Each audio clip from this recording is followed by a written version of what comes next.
Hello, just getting started. If anyone can let me know if you even hear me. If you want to come hang out today, come join Discord. You can join the Discord chat. We're hanging out. There's nobody there yet. People will be joining later. Soon.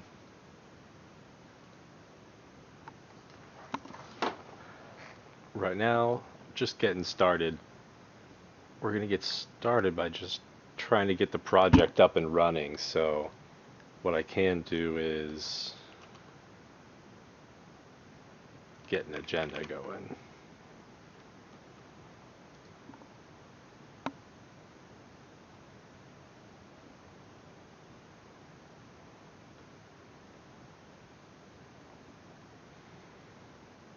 Okay. Let's close this.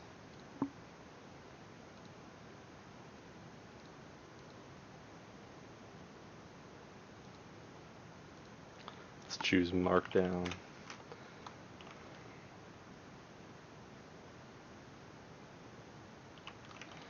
So there's somewhat of a plan. We're gonna first dive into the existing Hackbox framework. So we'll try and get it up and running, read through the code and make sense of it, and then we'll try and get, there's a Boggle game that came with it. We'll run the Boggle demo game. So that'd be a good starting place. We can at least know that the framework works, that we can play, at least play the Boggle game, if nothing else. And then, while we're doing it, we can also decide on what kind of game to build. We can have people throw out ideas.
Uh-oh. I think you might have lost my audio for a minute. If you did, I apologize. If you can hear me again, I was just saying you can come join the Discord server if you want to hang out in the voice chat. I was just reading out loud what I was doing here with the agenda. So, and then we've got code. Who can code what? And then we also just need feedback. We'll need people to actually play it and test and provide more ideas as we go along. We'll see how far we get.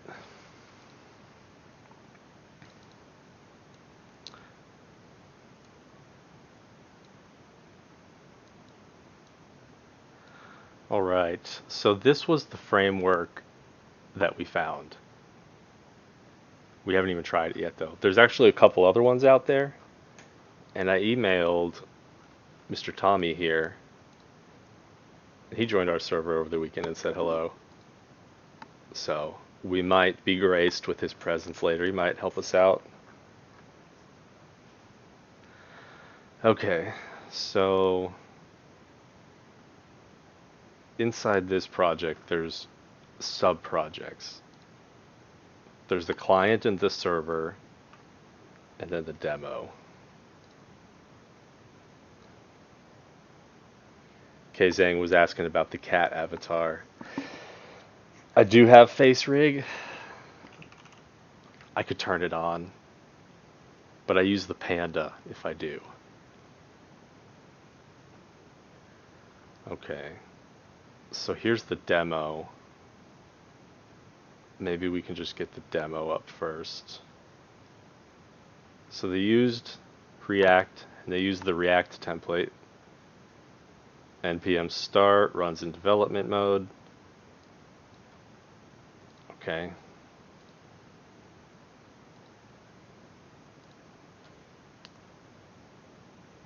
So this looks like the server side of it.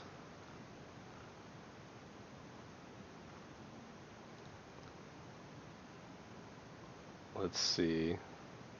Is that right? Oh, here's the, okay, so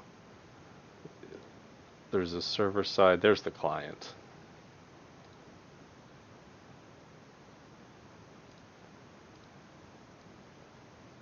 Okay, so I don't think I need to build anything here at the root level.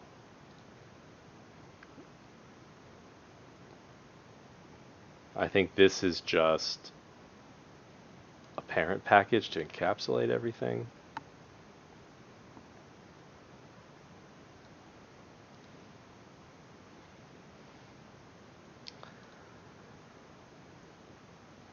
So let's see.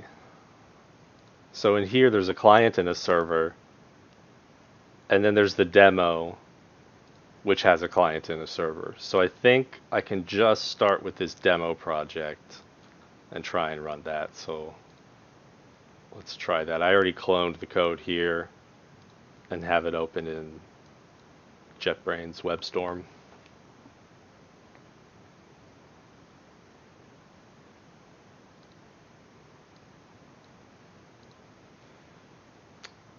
So let me try it in the terminal. Let me get a better terminal.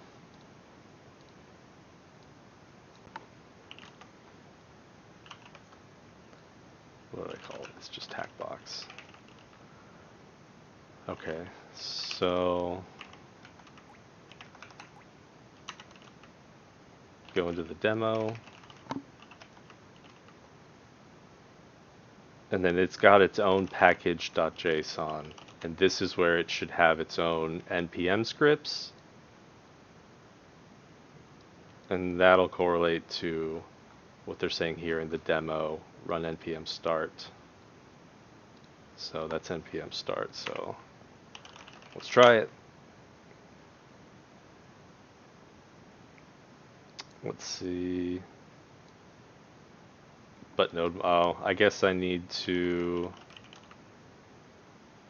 make sure I install all the dependencies first. I guess they assume you know that much, and you're not.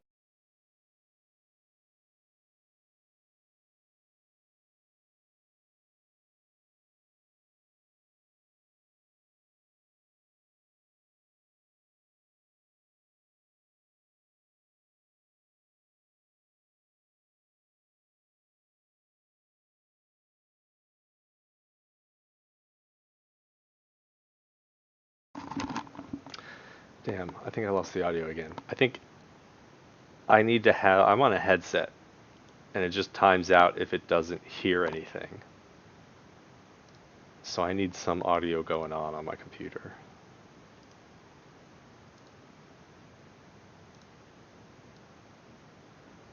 I either need some music, or I just need some sounds. I just need some terminal dings or something. All right, okay. So this looks good, right? Looks like it worked successfully.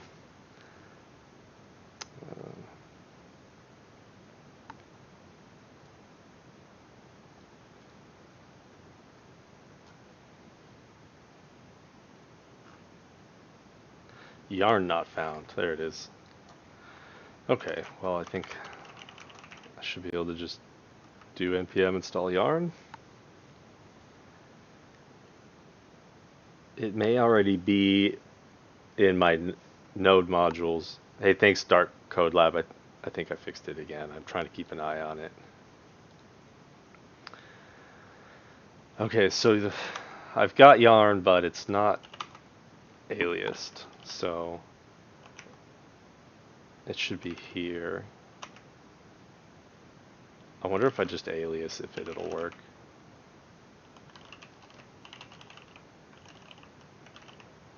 Or if it's gonna run in some sub shell and ignore my alias. Let's just try npm install again.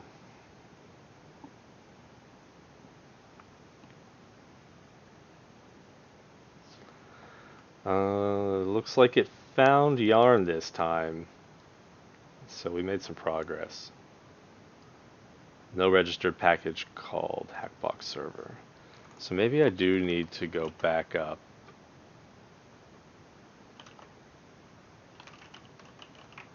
And install this one first. Let's try and see. But I guess this is just going to install locally. So if I try npm-g install.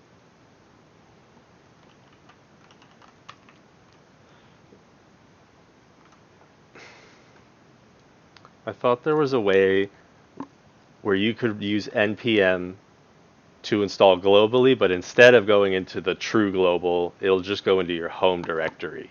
So you've got like your own personal global in your home directory that applies to all your projects.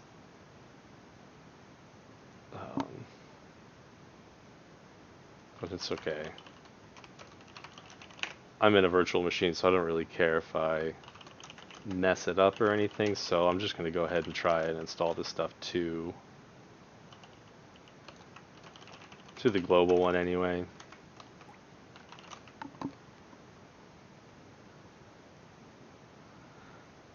Yeah, and for anybody just joining, if you want to come chat, I'm in the Discord chat.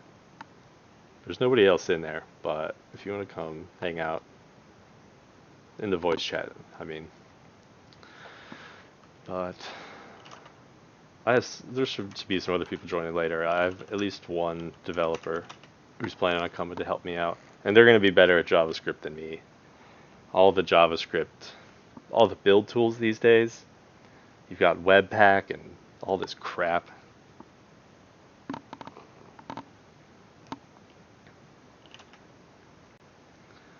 Okay. Yeah, where are we? Let's go back into the demo, try it again. I honestly, not the best JavaScript developer here, but I will make my way through it sooner or later.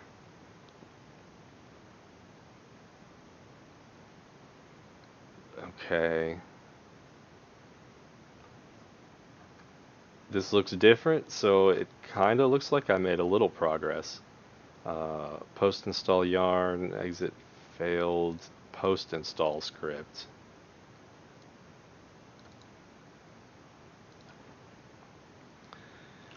Let's see.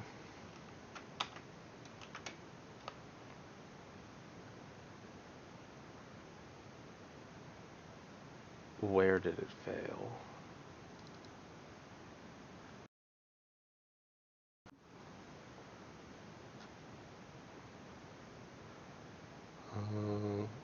Here? One, it's just a warning, warning, warning, warning. You must install peer dependencies yourself.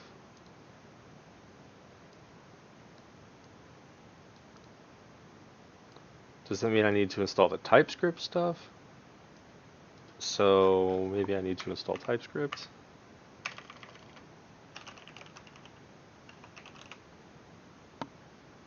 This is more, there's TypeScript, and then you've got your layer of Sass, and then you've got your Webpack and Bowser and your npm and your yarn and okay.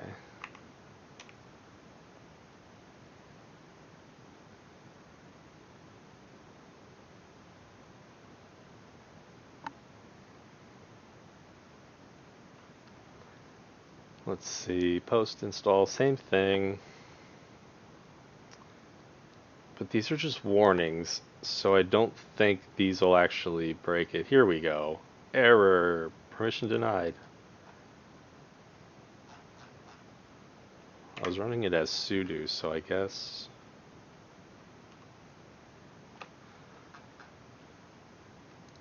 it still didn't have full permission. But that's it. That's all it's complaining about. It can't open my root yarn file. Well...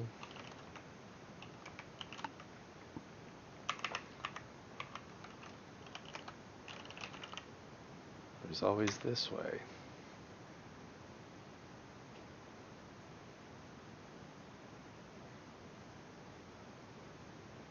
No. Still? What is it? It just doesn't exist? Is that all it's complaining about?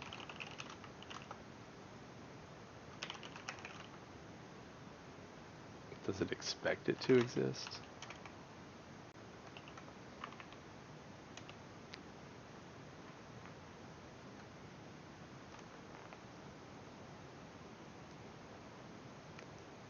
I make fun of JavaScript a lot, but there are some good uses for it. Particularly if you're doing something event-based and asynchronous. Chatbots. Chatbots are a good example. Web apps are another good one too. Um, like Express, where you're handling a bunch of different callbacks. I have no idea what's going on here. Why is it permission denied trying to open? Oh, yeah, it's just a config file.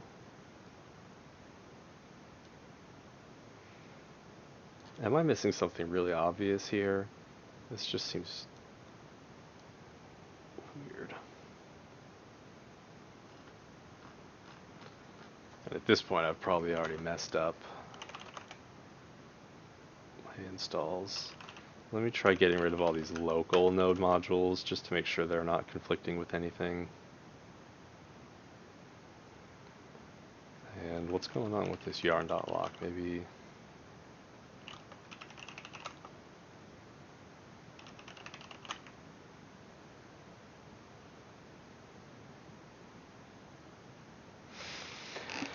I figured we'd use this package as a starting place, but if it doesn't really work or it's too out of date or something, we might just start fresh or even look at another one. But I think this is just me. I think I'm just having some trouble here.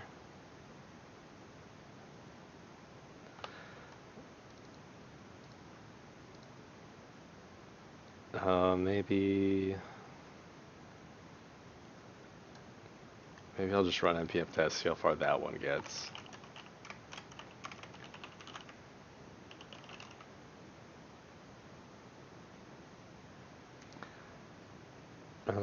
Okay, so I guess I need to install the React. Npm install React. I guess it just comes with the normal React package. No, it's called React scripts. Okay. Let's try installing it globally. And also, why is that not just part of...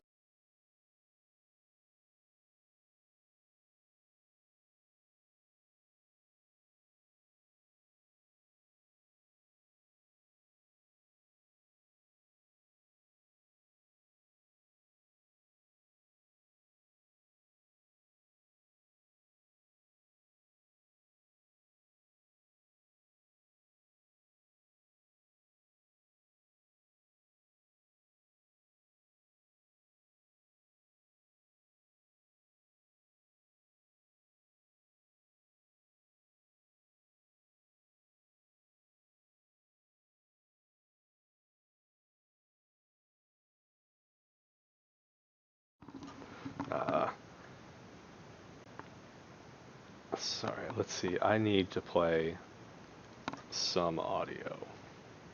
This just isn't going to work.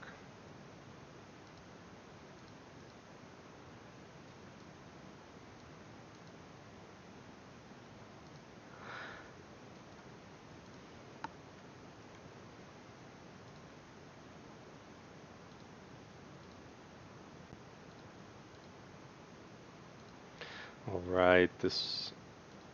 So I'm just installing React now because I was trying to run npm test.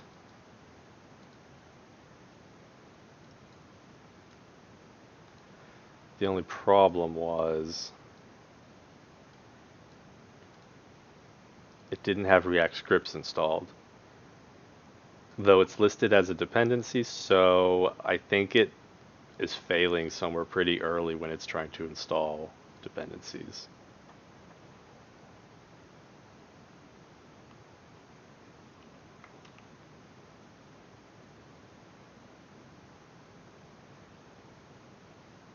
Let's run all the tests. No tests found.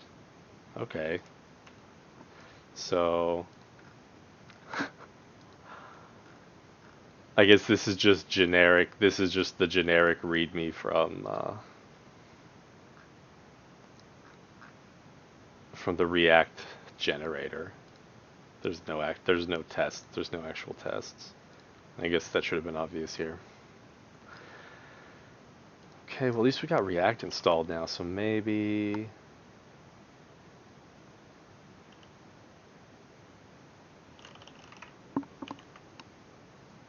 let's see. Maybe now that I have most of the important ones installed globally, a regular install will work. And of course there's a million libraries. Another reason I make fun of JavaScript a lot, and I think this one deserves it, the whole left pad incident. The left bad.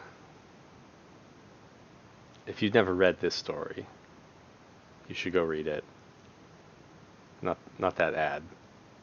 How one programmer broke the internet by deleting a tiny piece of code.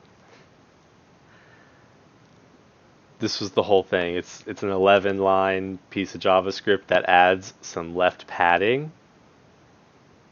And this was a whole package that other massive packages depended on. I think Express might have been one of them. Some other ones. Oh, jeez. Our dog having some trouble. One sec.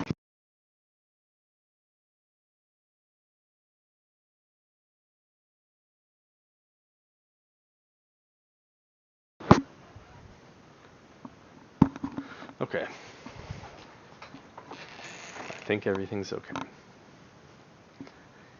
But anyway, this package, which had no really need to even be a package, the whole internet depended on it. All these massive packages like Netflix. I think Netflix was one of the people who their whole build process involved a package that had this package in it.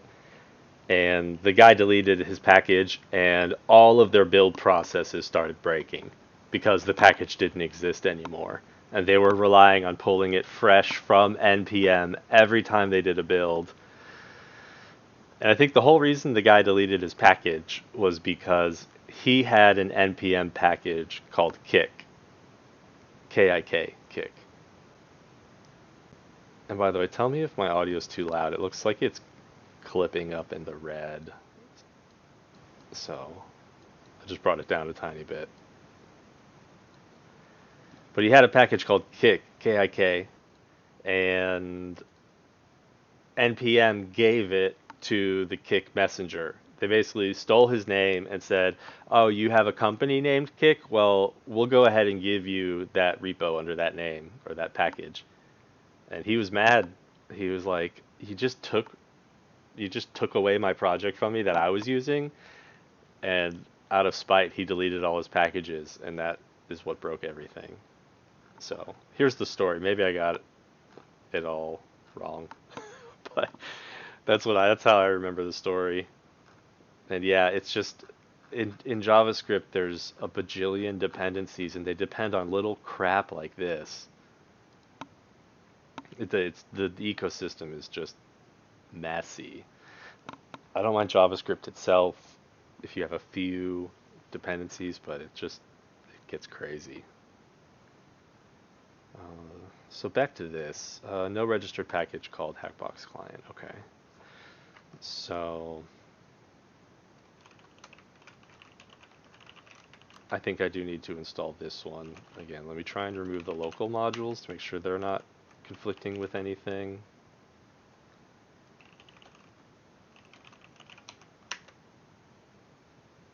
And then I'll try and install this one globally.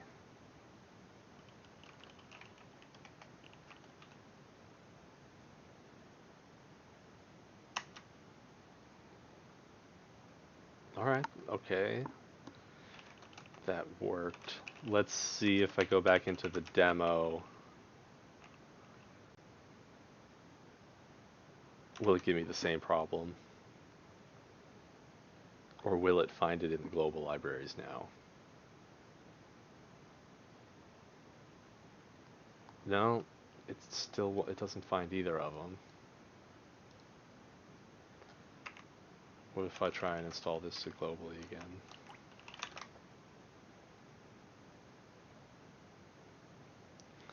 Because they exist in the global one. Well, I guess I installed the dependencies is what I did, huh? But then it gives me this crap. Oh gosh. I'm just gonna Google this one. I bet you there's an answer for this one on Google.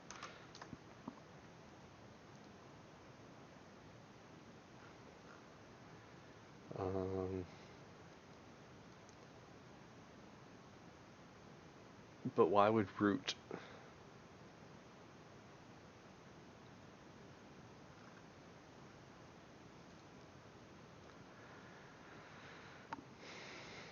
I have an idea. This is really annoying.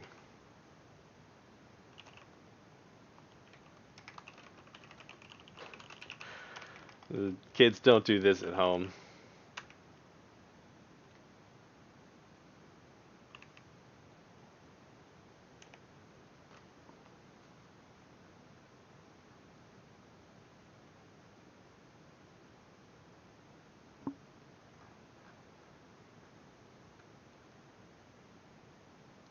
This is this is actually confusing me.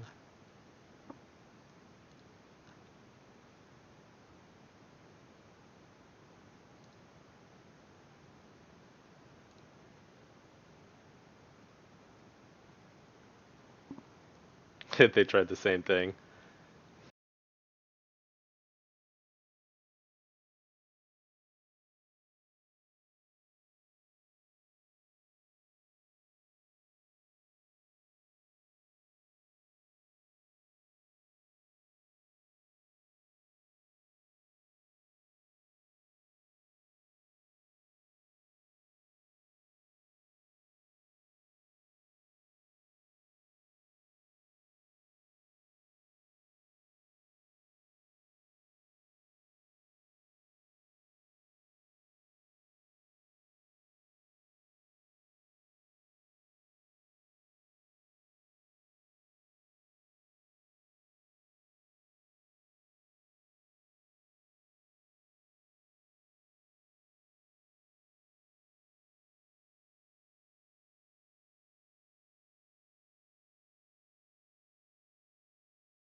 Oops, I lost my sound again. I was saying that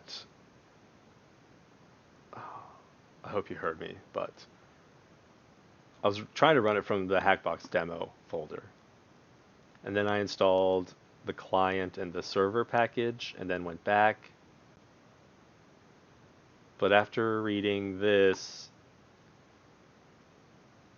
thread here about the same issue, it sounds like I might just need to be using yarn rather than npm to install. So actually when I ran yarn this time, it seems to be doing better. Uh, it's running longer than it did before, and whenever it runs differently, it gives you some hope, right?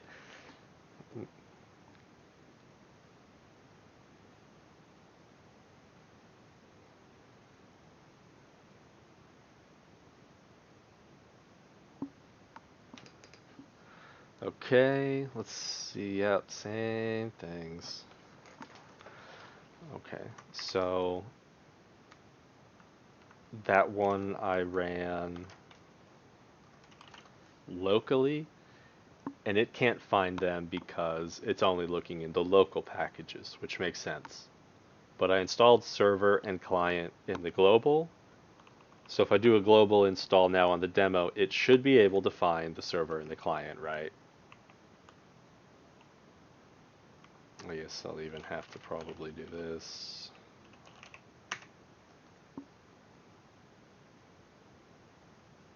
Oh, is that where I messed up? Uh, slash config.yarn needs to be a directory. I made it a file. I may have messed up there. That may have been the problem. The directory didn't exist. Oh, what am I doing? Root. Yeah, and let's also,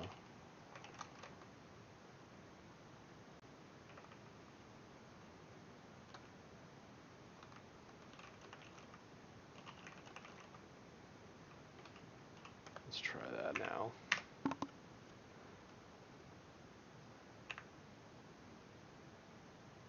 Okay. I wonder if it's on npm. I don't think it is, but if I just try install Hackbox client. Yeah. Oh, sorry, Yarn. The new proper word is add.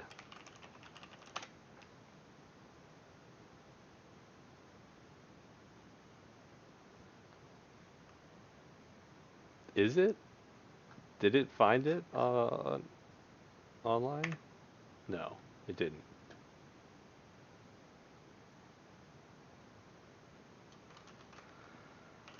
But let me go back now because Yarn worked better.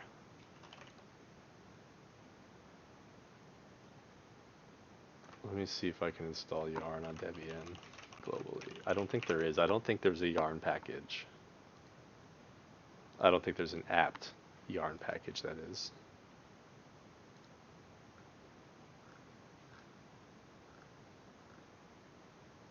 Well, yes, that's true. I could just install it globally.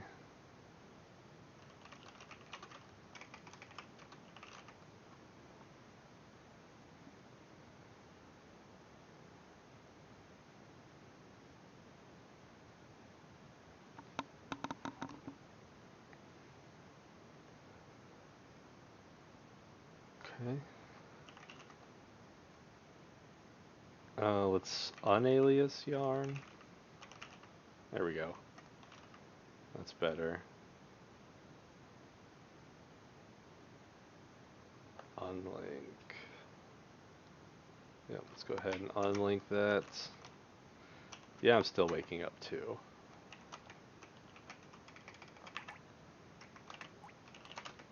It's not even noon. Okay. Is there more?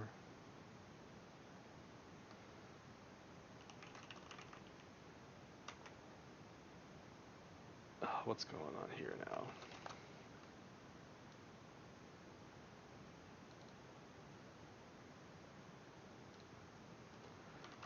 Let's remove node modules.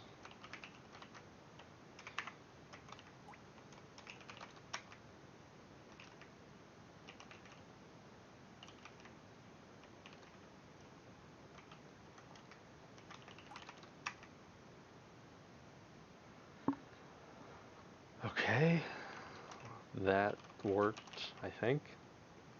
Now if we go into use the server, we'll do the same thing. Clear out node modules just to make sure. Then we'll do a sudo yarn install globally. But again, this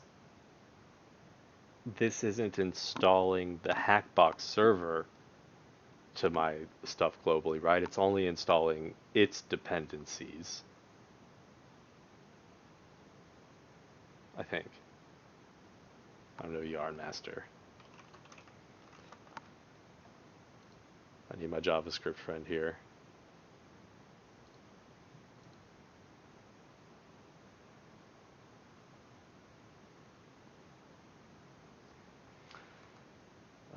So where were we? Did I already do it? Yeah, I did. Okay, and that worked for the server too. Demo. Let's remove those modules. Try installing globally.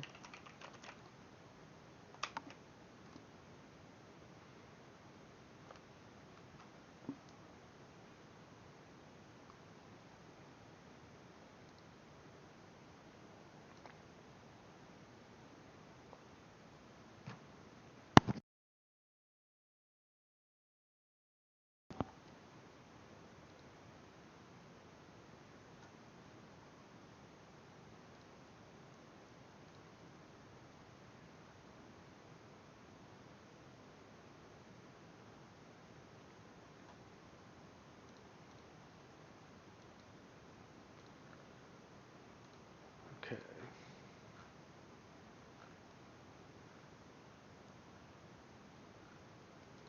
So there's not much else in the README here. Let's try in the main project.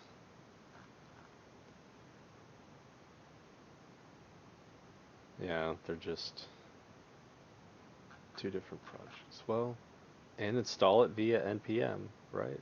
That's what it says. Npm. So there is a package here. What the heck? Why couldn't it find it earlier?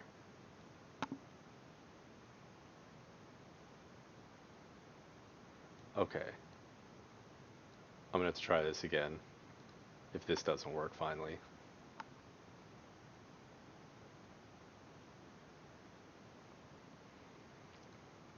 Hey, again, anyone watching, if you want to come hang out in the Discord chat, there's a link in it's devdungeon.com/discord. I'm in the voice chat now if you want to come hang out or participate.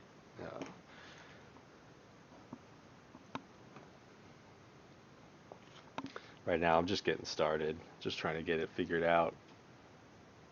And again, we may not end up using this framework if it just turns out not to be good or outdated or something, but I still think it's going to take less time just to figure this out than to rebuild what they've built, which is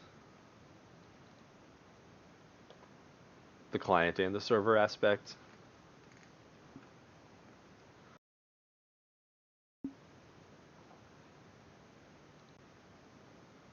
It's too bad there's no screenshots or anything to give you any idea, but we'll see. So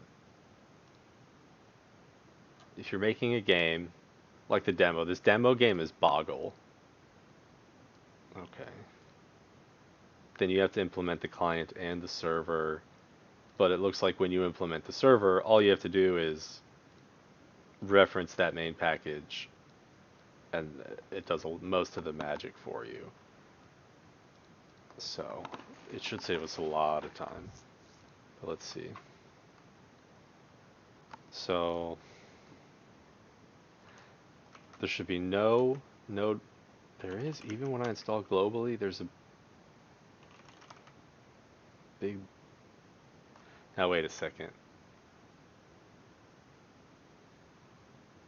I must have done the flags wrong or something because it installed it here and not globally. But let's see. Oops. get rid of those root permissions. But then let's try installing it. Oh, yeah, sorry, Yarn.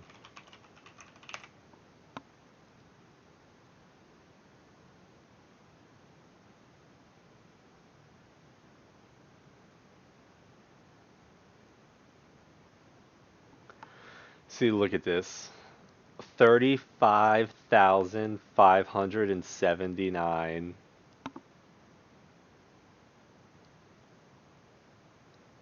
Tell me that's not an insane amount.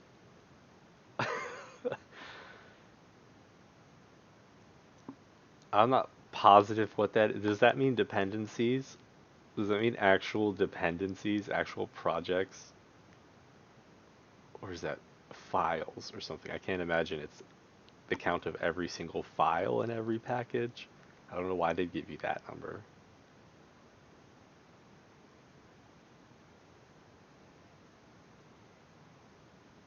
Let's just try something. Let's just see how much disk space the node modules is taking up at this point, without even having everything it needs. 291 megabytes. And let's just see how many, yeah, it's almost 5,300 lines. And each line is pretty much a package. Well, I guess there's not necessarily, because there's a whole bunch of lines just for tests, but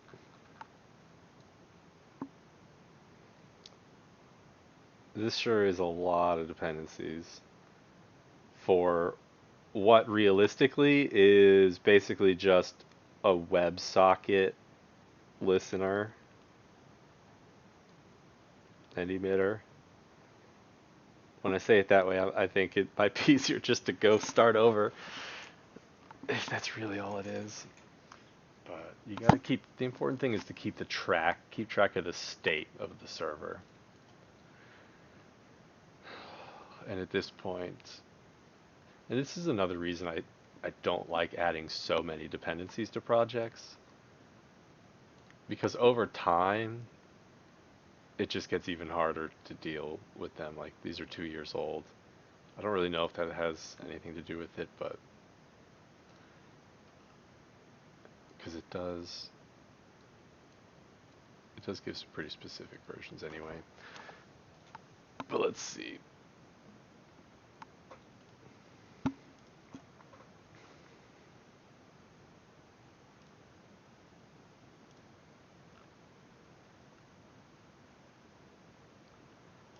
Now, why won't it find this? I wonder if it has to do with the version. Like, is this only compatible with certain versions of Node.js? Like Python, on Python in pip, you can specify exactly which versions of Python your package is compatible with. And you can even have multiple packages where you've got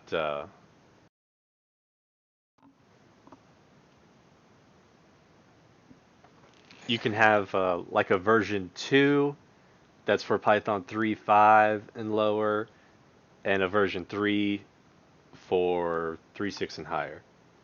And if you're on 3.5, it'll just automatically install the lower version one. It won't even tell you that there's a newer version, but I wonder if that's what's going on here. I'm trying to install it and it's like, sorry. Uh,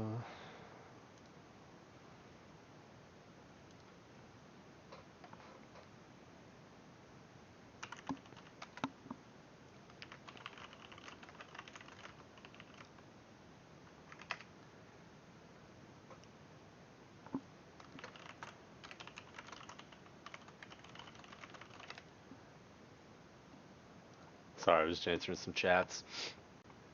Yeah, it's so when I talked to Mr. Tommy, he told me this was something that they built in a hackathon originally, and that it wasn't like a finished, polished project. They make that clear, I think, even in their versioning 0.0.1. So It shouldn't instill any confidence that it's a real stable project, but part of me thinks this is just me being a dummy with JavaScript,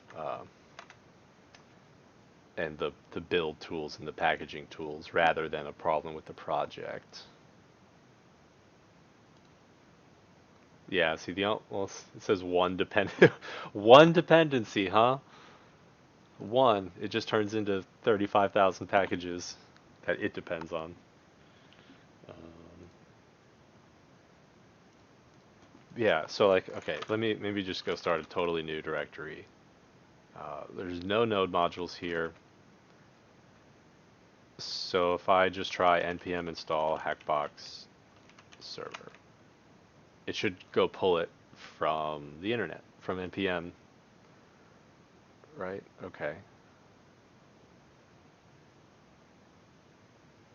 Okay, that worked. I don't know why. Maybe it's,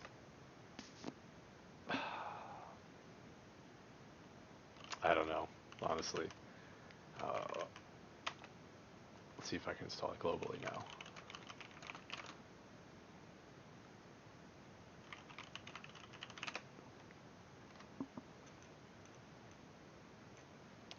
Okay, well that worked. It's working very nicely now. This is how I expected it to work the first time.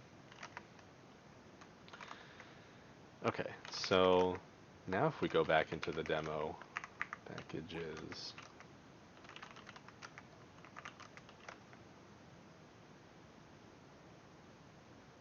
let's try this again.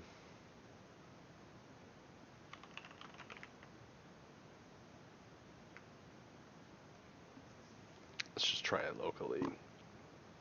Because I imagined even if you're installing packages locally, if there are packages installed globally, it will pick those up as well, instead of only looking locally. So hopefully now it won't complain about the server and the client packages missing.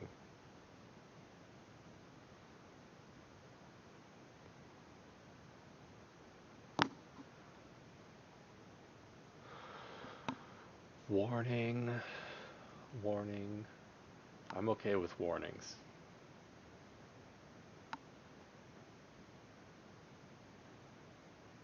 Yeah, there it is. Okay, well let's try installing locally a Hackbox client. We just saw it work in my home directory.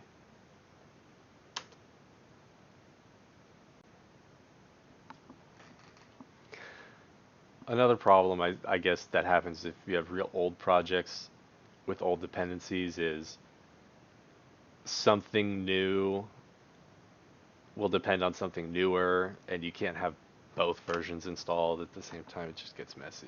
That worked. Okay, that I don't know why everything was all wacky before. It seems to be working just as I expect it would now.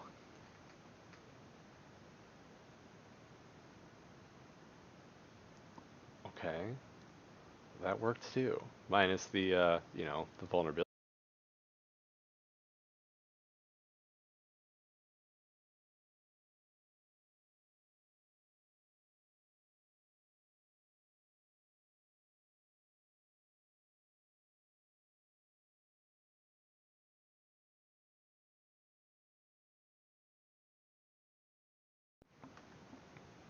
Yep. Awesome. So, okay. We installed Hackbox server. We installed Hackbox client. Right. Locally. No registered package.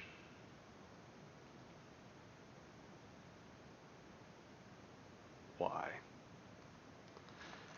Why? They're installed locally and globally.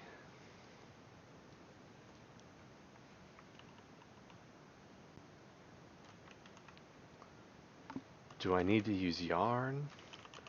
I don't know. Does that make a difference? I thought yarn basically just did the exact same thing npm did.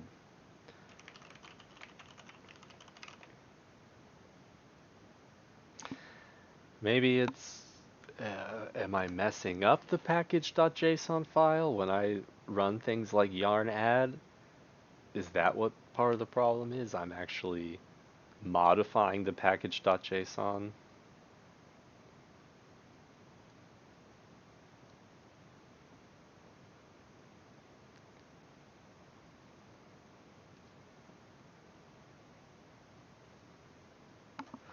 Hmm.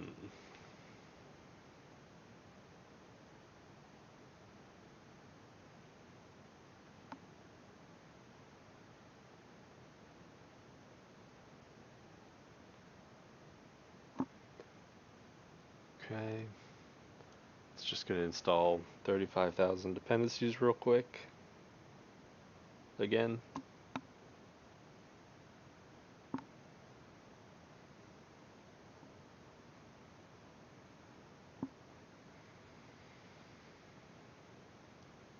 Okay.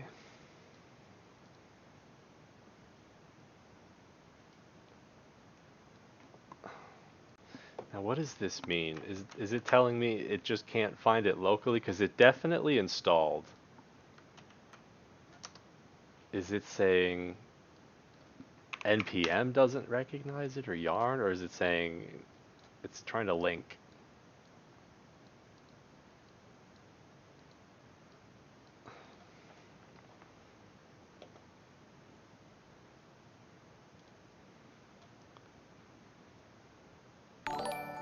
Let's see.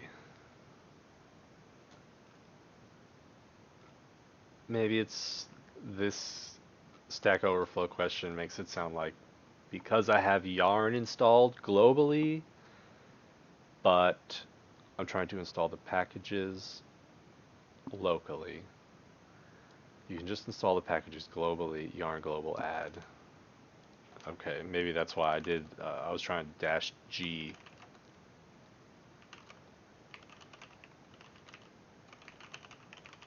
Oops, Hexbox client, Hexbox server. Uh, Santosh Balasa, what is this? Um, this is trying to build a Jackbox game clone. Right now I'm trying to figure out this Hackbox framework someone made.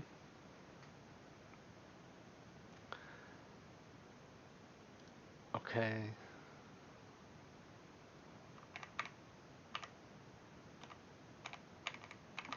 Let's see.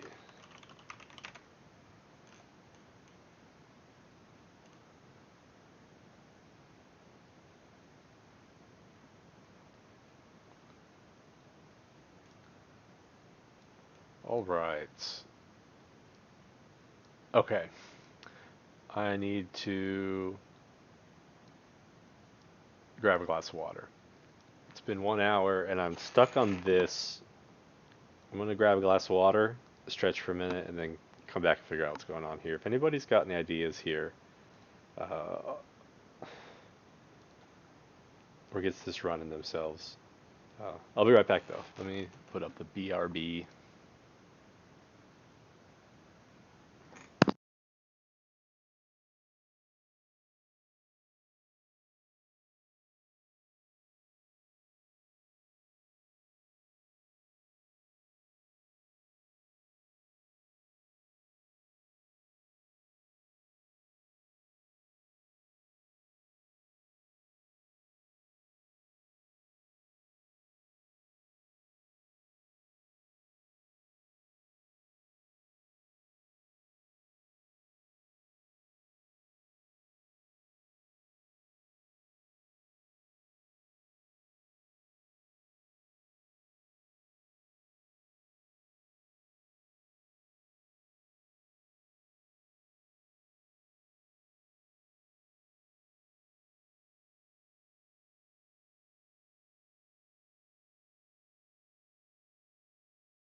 Hello, back. And to Keijang's question, yes, I actually did watch that guy's Gen 2 install last weekend. That was the Linux Cast? I think that's their name. Yeah. Yeah, this guy has a cool channel. And yeah, 3.5 hours Linux Noob installs Gen 2 for the first time. And it went as I expected. It was like 90% watching the compiler scroll by. uh, but yeah, check out his channel. So I'm thinking we might just be better off starting fresh here. So okay, we tried to get it up and running, and that flopped.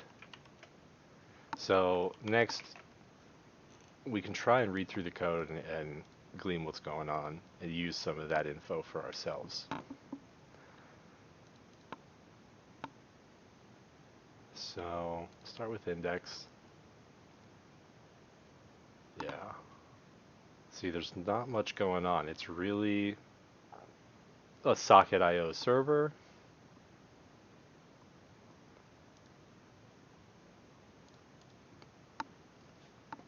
And then it looks like more work. More of the work happens here. So here's the events, right? This is where the socket IO, not where it emits, but this is where it's receiving the events. Let me see. This is the server. Yeah. So these are the events. Create room, start game, join room, leave room, doesn't do anything. Get update data. So let's see, get update data, loads the room, and then sends out all the data to the room. So basically, if you played the Jackbox games, let's take Quiplash. When someone submits an answer, right? So someone submits an answer, I think that would trigger this, and then that's when the server processes it and shoots out the update to everybody else. Player action.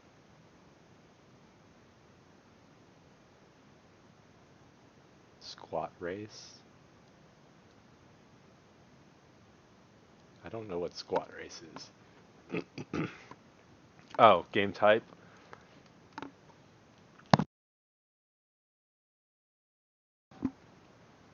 Okay. So the server does know something about the game. I guess the interesting thing about this is it's supposed to be a framework for making different Jackbox games. Versus if you were just to build one dedicated game. So let's check out the client side. Client side looks a lot simpler. So same thing, it's just opening up some socket IO WebSockets.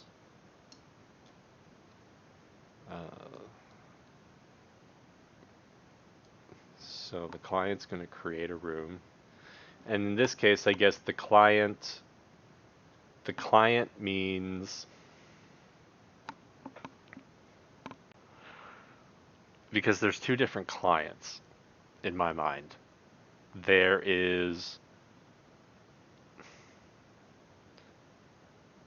the client that you play on the TV, right? The one that nobody actually plays on, but it displays the game room, the game number, and then it shows the score and everything. And then everybody else plays on their laptops or their tablets, right? So,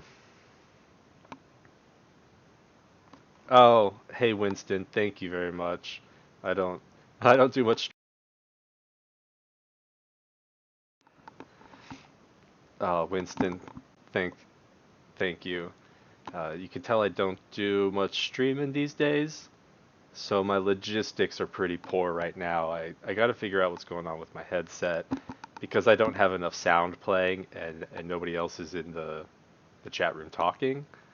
My headset goes to sleep and I lose the audio. And yeah, I'll leave my, I forget the OBS stream.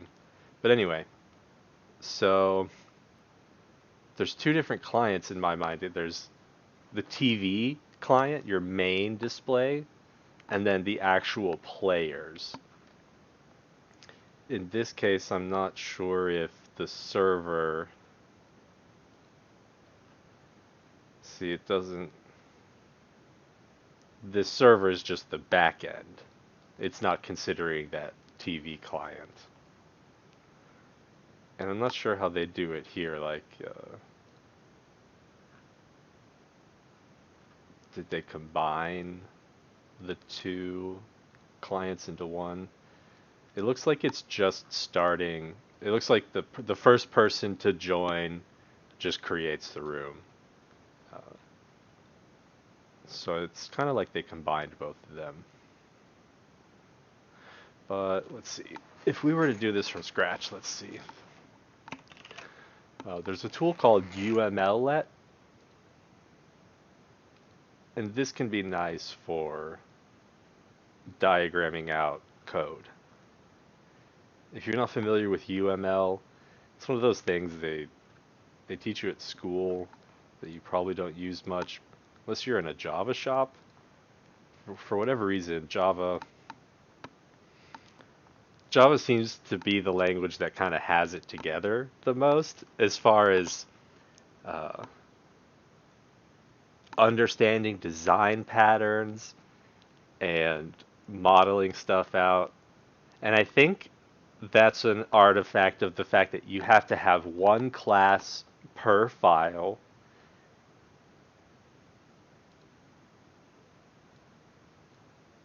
You were the one who said docs. Yeah. Yeah. Kazing. That's when I guess there's an I never have watched the Linux Cast podcast. Only some of the YouTube videos. But I guess there's another person. That was his partner there. But anyway, yeah, and I'm talking about Java, not JavaScript. Java, they seem to pay a lot more attention to design patterns and things. And I think you have to, because it's all object oriented, you have to have one class per file. So you're forced to think in the abstractions. But anyway, UMLlet is a cool little program for uh, mocking out your code, basically. I think that's what I'm going to use to try and visualize this and figure out how I want to build it. And I'm just in this virtual machine, so I don't have much here. You see I have a bunch of development tools I've been playing around with. But let's extract. I think it's just a standalone jar.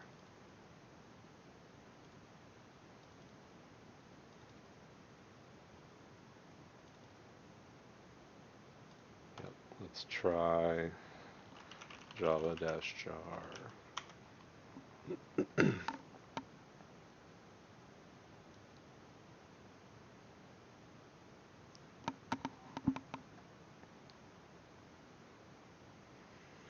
Uh, did it load?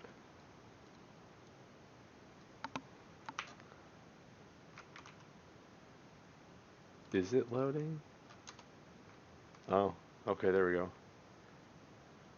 Yeah, so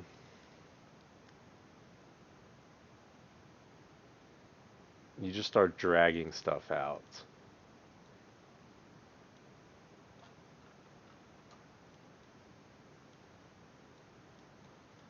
So I know there's definitely going to be a server side. So like a backend, a server, a backend server.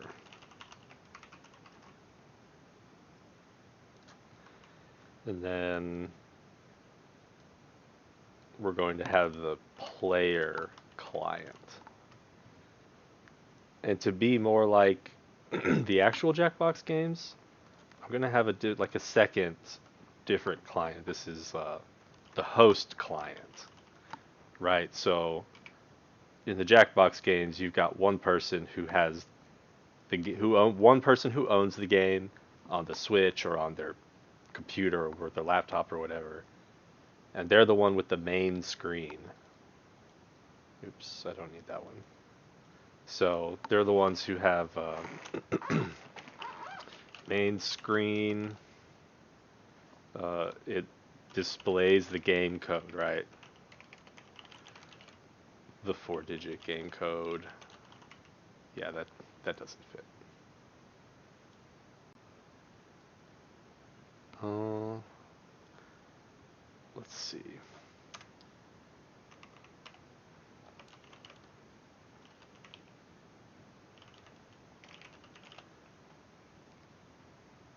Just curious, for those of you in chat, who has and has not played a Jackbox game before?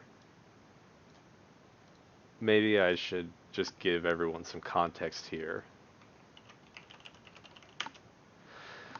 So, they're party games like Scattergories and Pictionary, but instead of being a physical board game, it's more of a on the computer.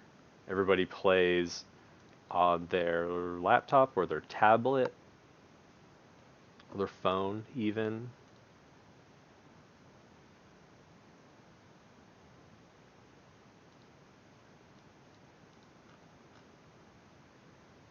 And you can buy them on all these different platforms.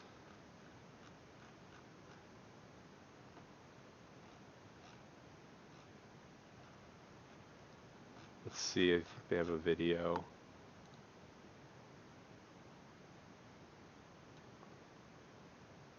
Hey everybody, it's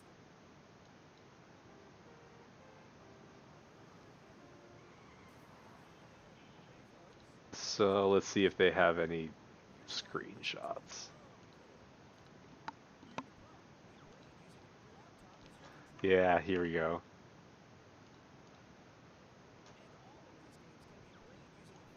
tablet or laptop as your controller. Or your mind. And with the new audience feature, several games allow thousands of people to play along while streaming the games online. I'm inviting all my new friends I met on the subway. And there you have it, folks. 5 great party games, 1 low price, and your phone. Yeah, let's see if I can find Oh, you have, so you have played it. Yeah, they're games like that. And so that's the idea. You got a host server, a backend server, which is going to do things like host the rooms, and it's going to keep track of the state, right? So track state and score for the rooms, and it's also going to be the one that's in charge of uh, pushing events out to clients. Let's make this bigger. And all I'm doing is just taking notes. And so I can get rid of these two.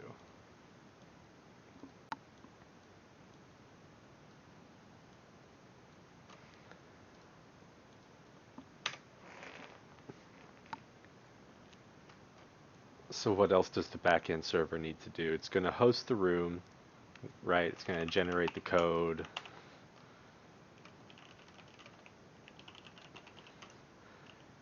Track the state and the score, push out events. It's also going to need to handle closing rooms when needed, either after a game ends or after it just idles and times out.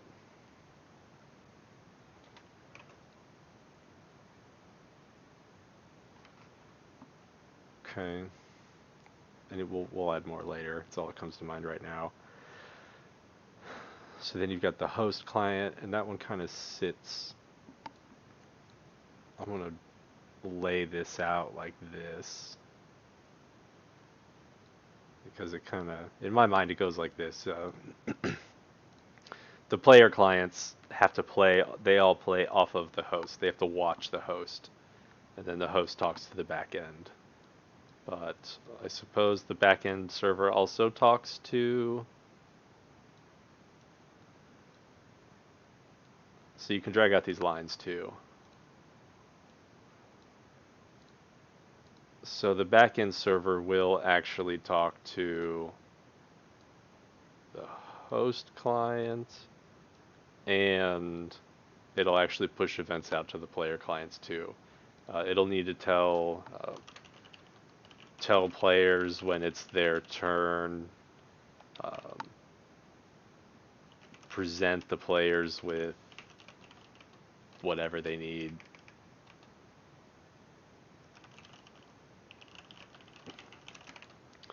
What else? Uh, it's going to need to process the answers or input from users. And that's more part of the room.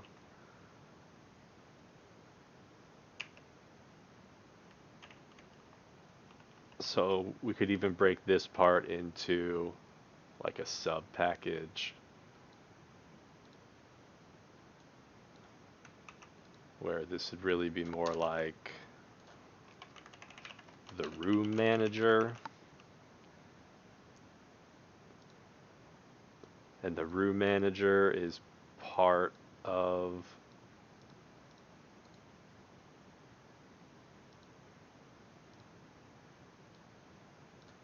room manager is something the backend server uses.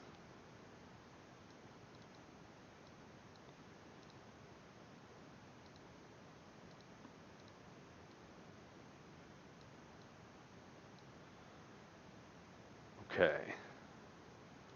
So player client, they're the ones that are just presented with the login form, right? With the code, your code and your username.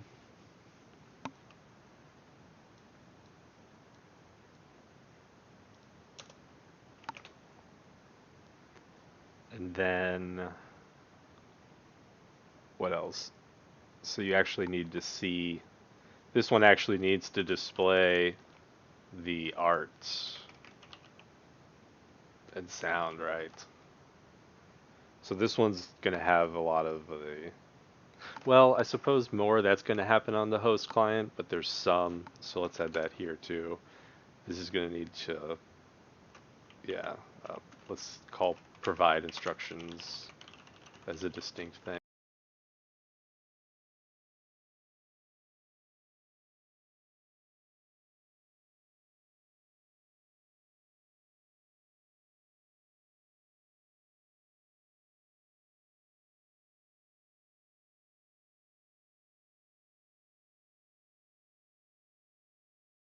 Shit. Sorry, audio's back. Um, I was saying so we're on the player client. They're presented with the login form where they provide the room code and their name. And I had display art and stuff, but I think we can get away without actually having any kind of art or anything on the client, on the player client. Especially if it's a word game and all they need to do is see the question or see the prompt and be able to respond and fill in text and submit text. Nothing fancy there. It could just be a plain form. Uh, so present question or prompt, submit answers. And this is kind of generic because if it's a drawing or something, um,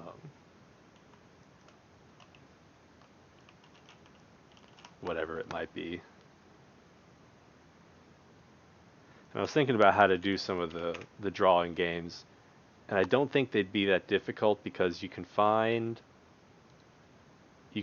plenty of resources on how to draw, how to make a canvas and draw in the local browser. And then you can take the canvas and just snapshot that as a JPEG. And then you can just send the JPEG to all the other players, or to the, I guess technically just to the host client.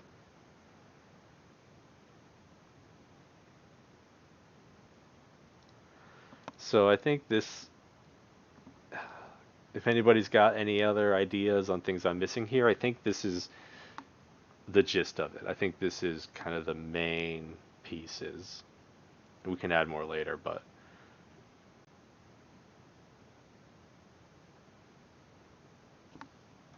we got the backend server. This will keep track of everything. And then these are just thin clients that have, in this case, the host client has some art and audio, instructions and score, and the player client is just there for them to vote or submit their answers, vote on submissions, things like that. And those will just be events that go back to the server. So really, the client will also talk back. And really just to a specific room. So now I don't really want to get into the weeds of these arrows and what's right, but let's see. Is the backend server actually ever going to need to talk to the player client? Yes, because that's processing the answers. But can it just talk straight to the room manager? Because technically there's always going to be a room going on for the client. There's always, they can't do anything unless they log into the room with the code. So they'll talk directly to a room. There'll always be a room. They don't really necessarily talk to the server, so to speak. And then the host client will need to talk back to the server. Actually, I don't think it will. The host client's only ever going to get updates from the room manager, basically, right? Although, I guess what does need to happen is the host client is actually going to start a room.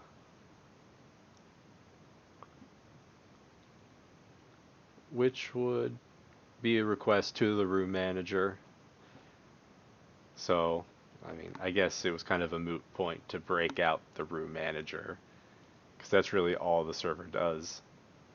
But, whatever. This will just kind of be one file, probably. And these will mostly be just front end. A little bit of more CSS and JavaScript on this one. And this one can be really bare bones to start. It could probably just be like radio buttons and a submit.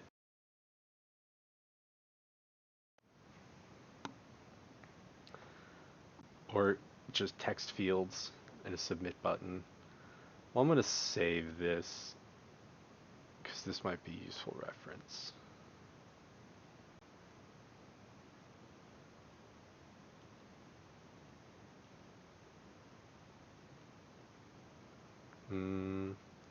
Let's start a new, let's call it not Jackbox games.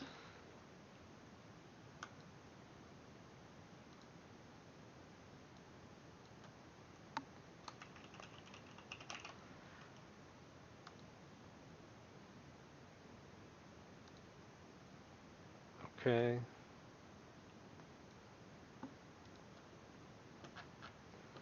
So one of the big pieces is going to be socket IO.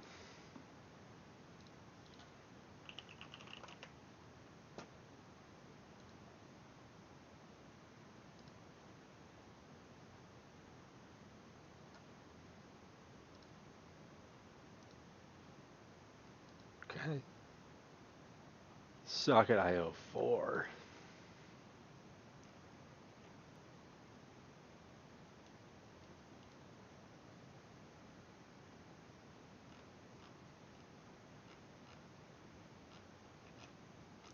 Okay, cool. Lots of logos. Okay, okay, more logos. Oh, look, even Billy's using it on his blog. Can't believe that.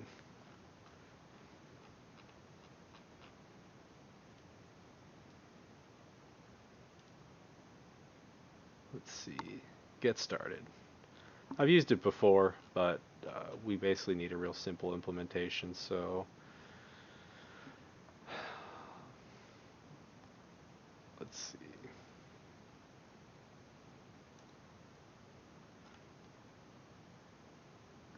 You see?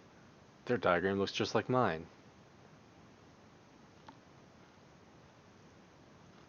Here we go. Wait. Instead of writing, you will have. Wait a second. Is this a trick? Is this a trick question? This is what not to write?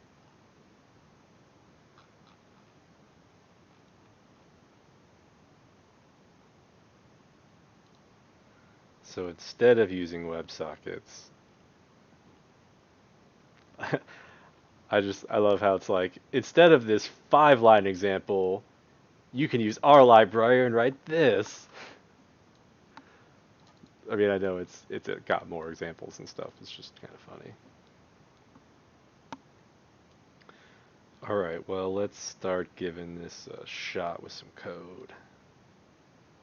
Okay, well this, sorry Hackbox, I just couldn't figure out how to get all your dependencies installed.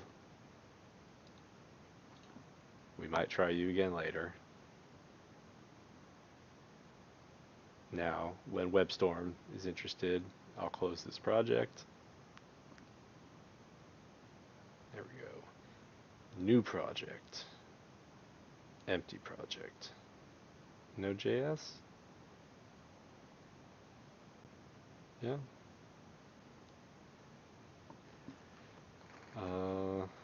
Not Jackbox games. Yep, that looks good. Yep.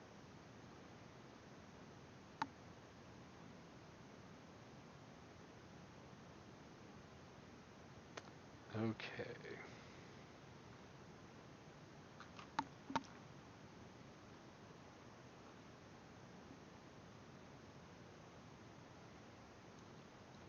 Nice. They have a bunch of client-side bindings for other languages. I guess it's not bindings. It's just different implementations. That's cool. So you can even have a like a Java app. So I guess that'd mean like in our UML diagram. Where were we?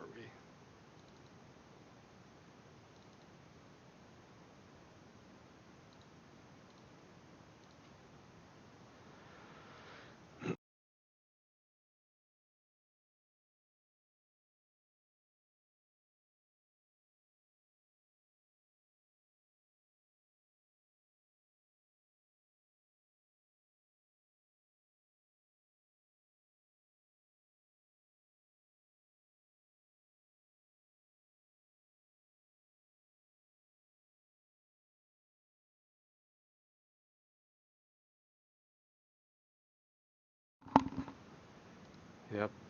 And there goes my sound again.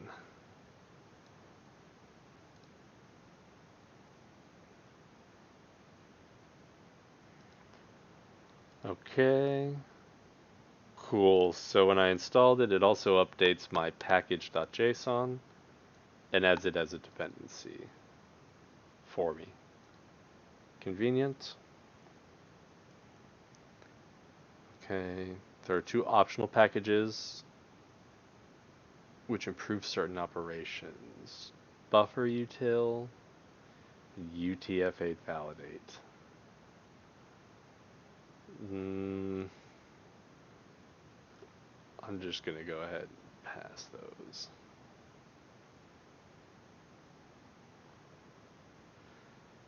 Okay, how about the client?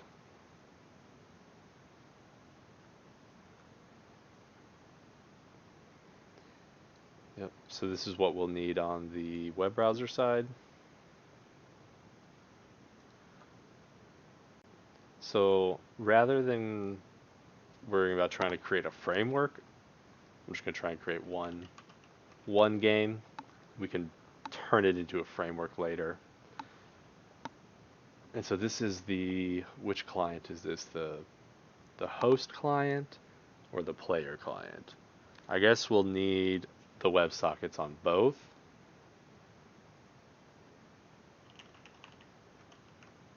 So just to get this started and make it real simple, index.html.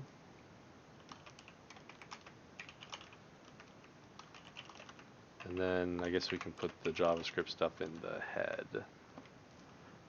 And I bet there's even a CDN we can use.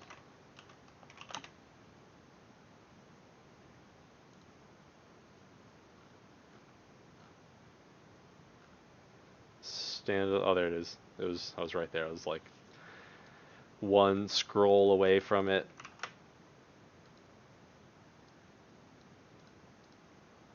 Okay.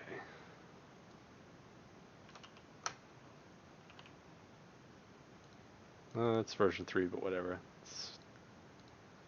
Well, let's see.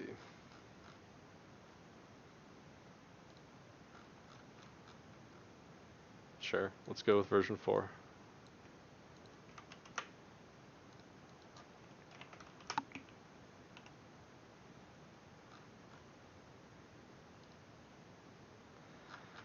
Okay.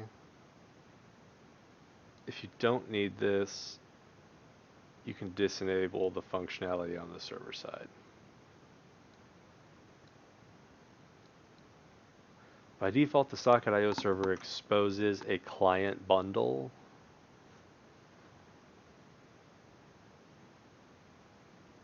I see. So the server itself will actually serve the client. So rather than using the CDN, that makes sense. And if you don't need it, you can turn it off. In this case, I won't need it, or I wouldn't need it, but whatever, it's fine. Let's see. So why don't we create a new folder called server, and I guess server's fine. I don't need to call it backend server, it's kind of redundant. But we will create a JavaScript file, maybe index.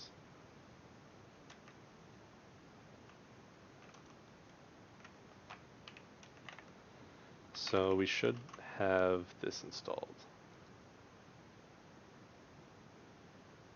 Method expression is not of function type.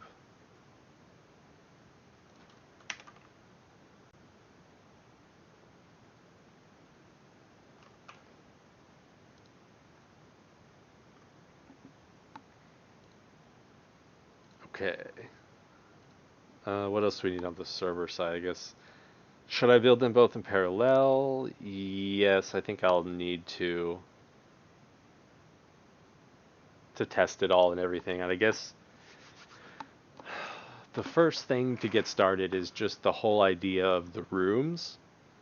The rooms, the room manager, generating the room, having clients connect to the room, and being part of the room. So, you know what? Maybe that chat example they had.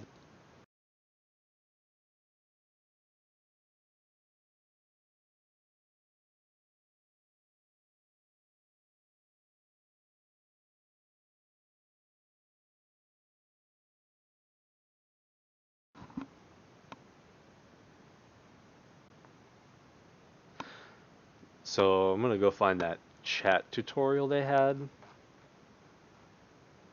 They had an example of how to do chat. Well,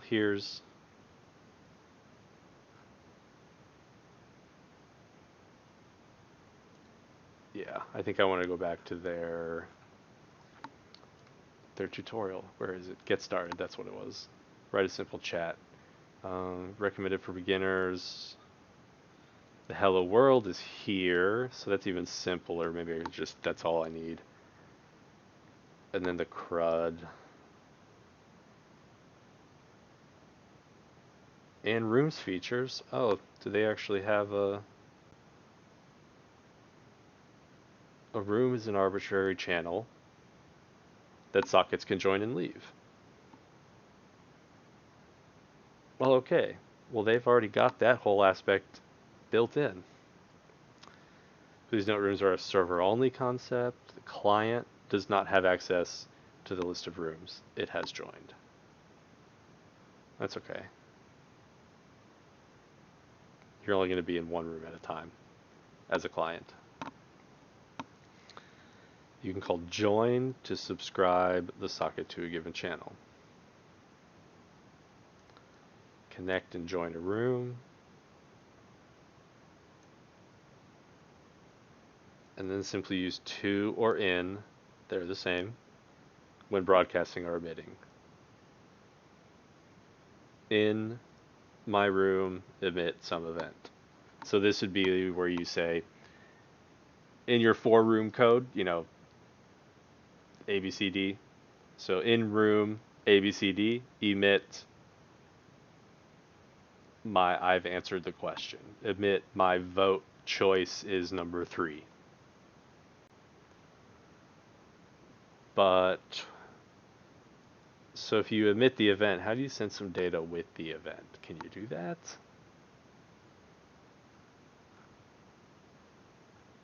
You emit hi, okay, but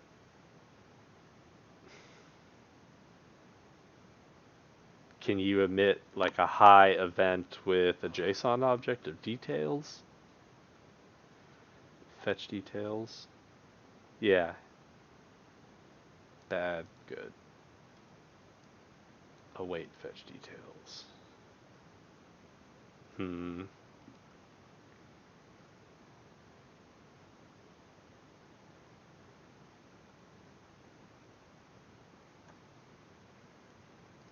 So where, okay, this was the Hello World one.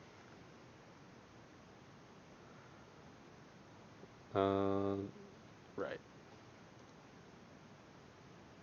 Get started chat. Oh, it's the same one. This is that. That's fine.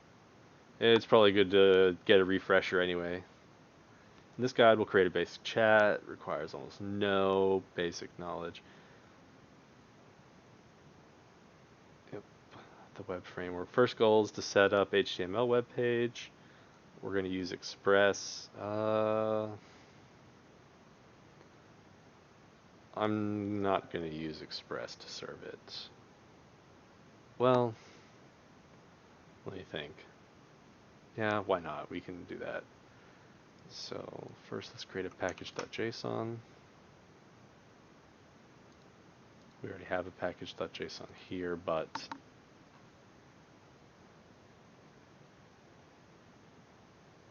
I think I should separate them.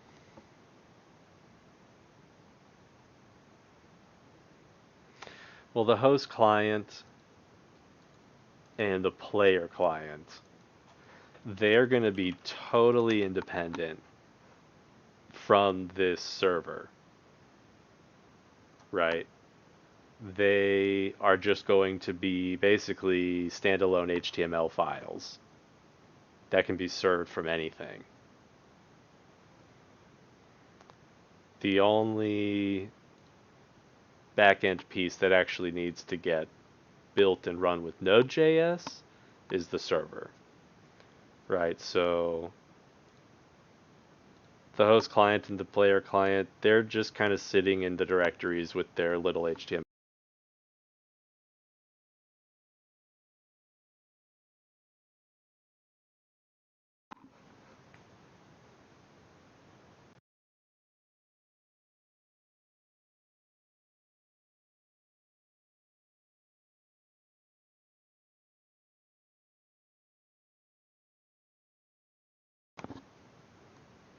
So even though host and client are in this directory, all it is hosting an index.html file.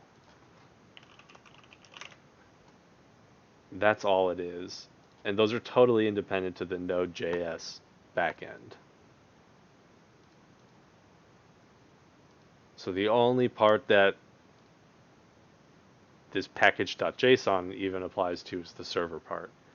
These are here out of convenience. I could even break them out into totally separate projects. They don't need Node.js at all, I guess. Just to make that clear. Okay.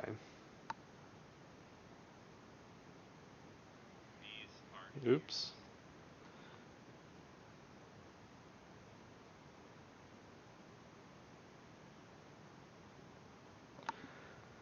Okay. So let's go through this. And in fact, maybe not to avoid tainting this project, maybe I will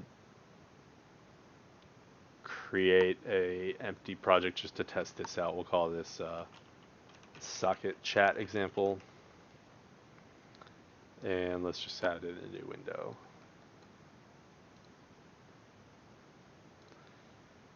Okay. First, let's create a package.json. Okay.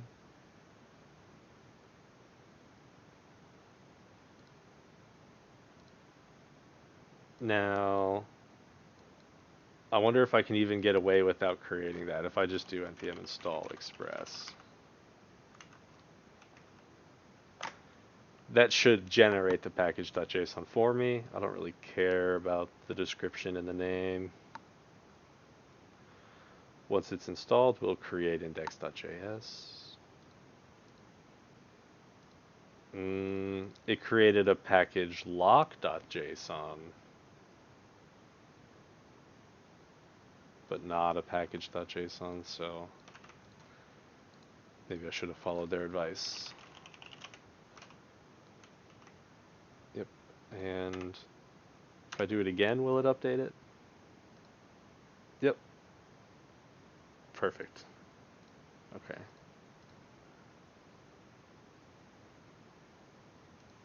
What's the difference between npm init -y? I bet npm init will do the same thing. I think npm init just generates a package JSON. So if I go to make a temp npm init, I guess -y just skips the prompt. I don't know what the I don't know exactly what that -y does. Yeah, -y just skips. It's kind of like the -yes. Um, yeah, so I guess it also generates a test. It defines main. It puts some license, so it gives you a little more stuff.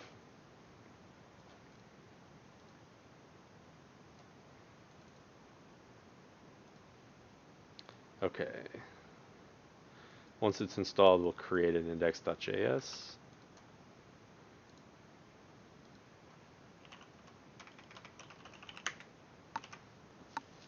Okay, so this is just creating a basic HTTP server on whatever port we want.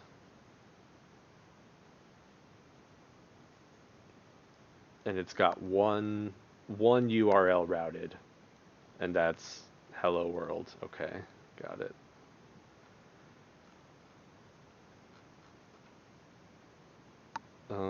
Okay, so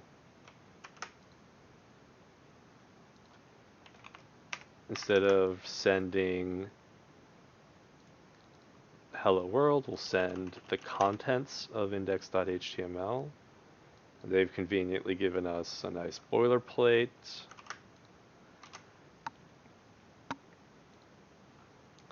And this has, okay, title, some styles.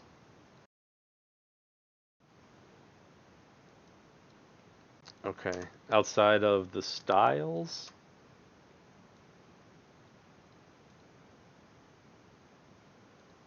just a form,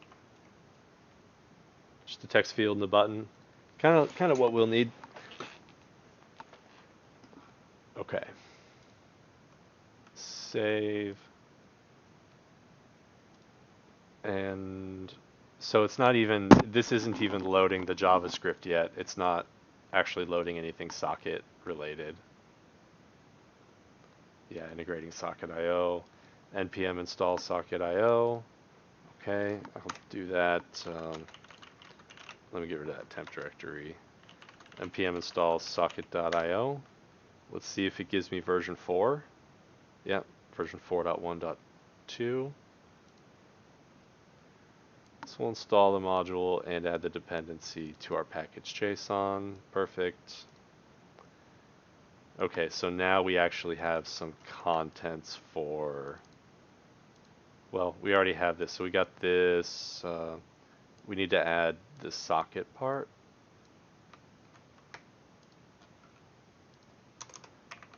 Okay, so we're creating the server, and then we're adding one more listener here.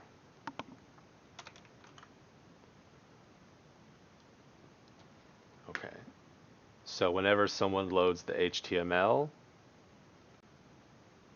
they will be causing this connection to happen. And then we'll see something on the server side here that lets us know. Notice that I initialize a new instance of socket.io by passing the server. Okay, so that's where I was a little confused. So here it is. Okay. So, because I was wondering, how is this tied to the web server? How does it know? And this is where the magic happens, I guess. So you create the HTTP server like we were already. And then when you create the socket.io server, you're giving it the HTTP server. You're passing the HTTP server to the constructor for the socket.io server. So it attaches itself or wraps itself or whatever you want to call it to your existing HTTP server object. Okay. Perfect. And then, yeah, back in our client side, we can add our JavaScript. And in this case, I will just use the one that's built in. So I'm not going to use the CDN. I'm going to use the one that's actually being served by this one. That's all it takes. Okay, well, let's try it out. So we'll try node-index.js, listening on 3000, localhost 3000. Here we go. We've got our send and our hello. Now, there's nothing happening with this form. This form's not hooked up to anything, so nothing. It's not going anywhere. In fact, why don't we pop open the console just to see? Socket.io is being assigned. Okay. Yeah, so nothing happens. It basically just reloads the page. But over here, every time we're refreshing the page, we see a user connected. So if I close, now it's down. Okay. So then we need to do something like on chat received. Let's say on chat message. Geez, this inline helper is really long. Okay.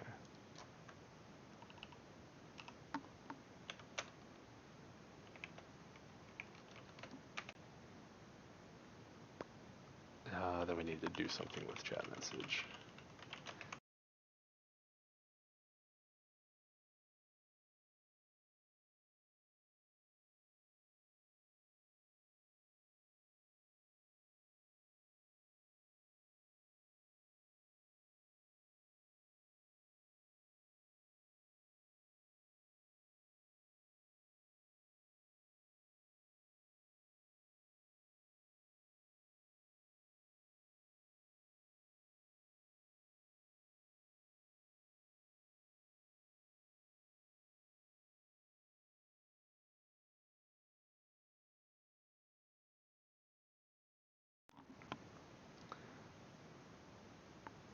Okay, so we can tie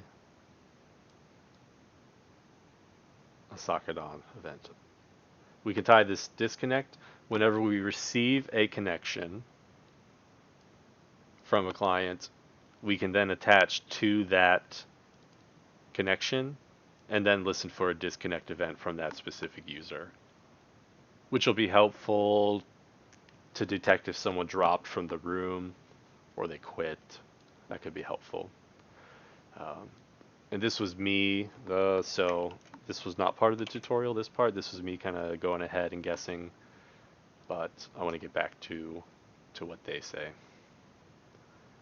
The main idea is that you can send and receive any event you want with any data you want. Any objects can be encoded as JSON, and binary data is supported too. Binary data like images, if we were doing a drawing game.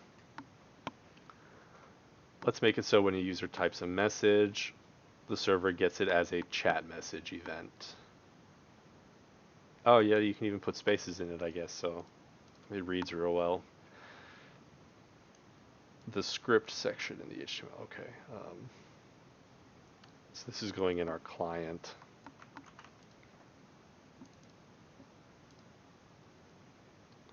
Right after this, no, replace this. Okay, so now we're actually going to tie something from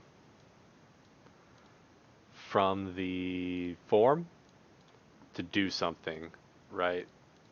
Uh, Let me add a configuration so I can run this easier.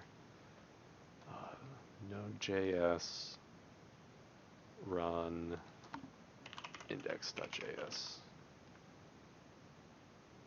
And yes, after launch, run Firefox.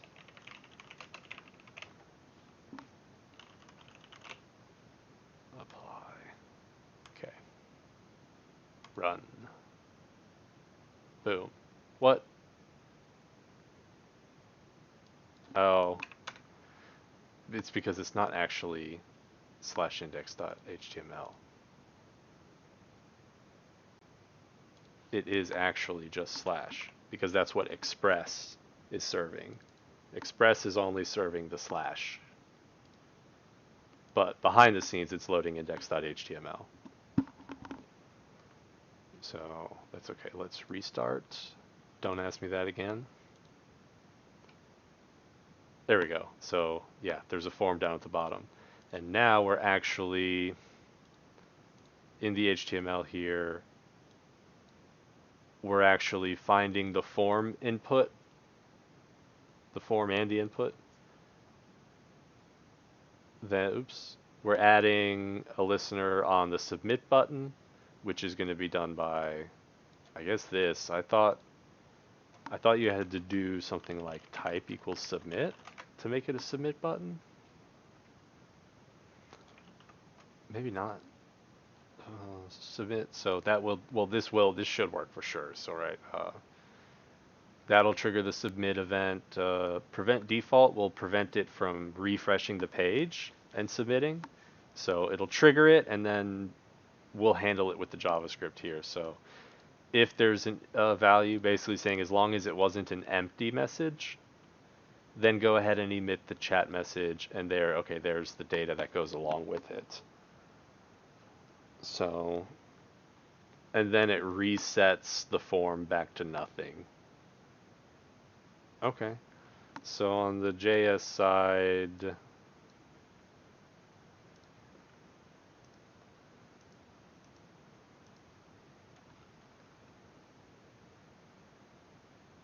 oh, you have to drop this inside the connection. I see. Because there's two different levels here. There's the server events, and then there's socket specific events. So, got it.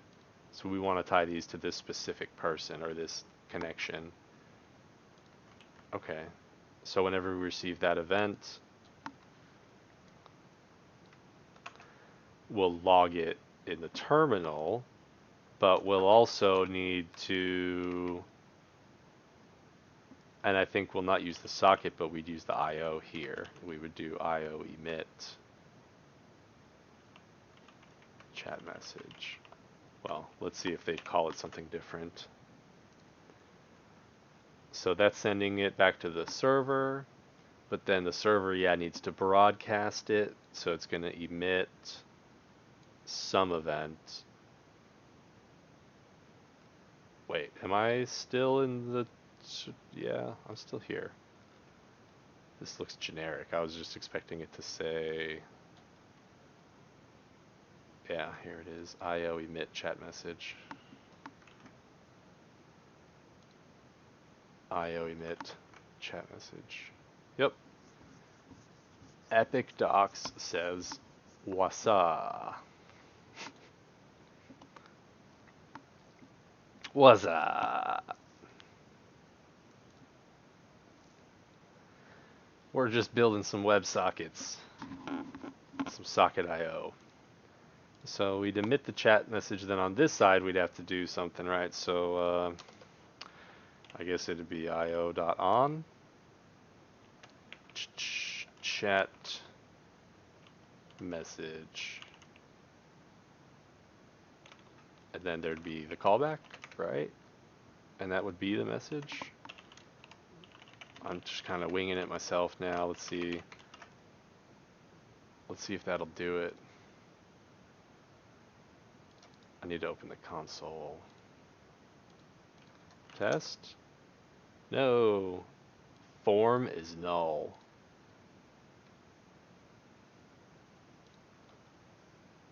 Document get element by ID. Oh. Well, that's a stupid ID name. We'll call it my form.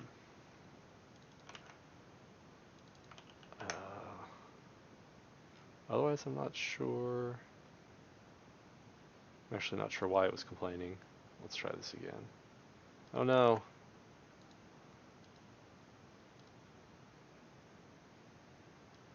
Line 24. Add event listener. Form. I feel like it just doesn't like that name. Document get element by ID. My form. Maybe. Does this actually need to...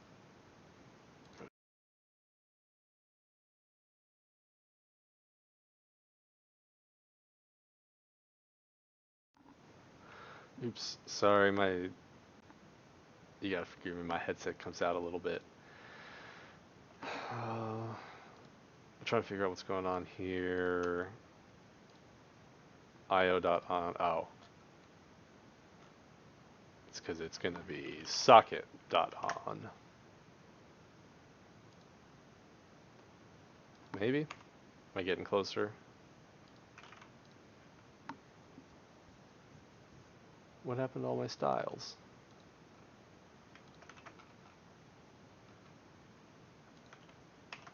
Okay. My form is null.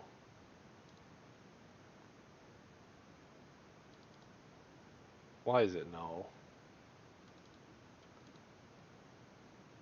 I definitely have a form with that name, right? My form. Form ID equals my form.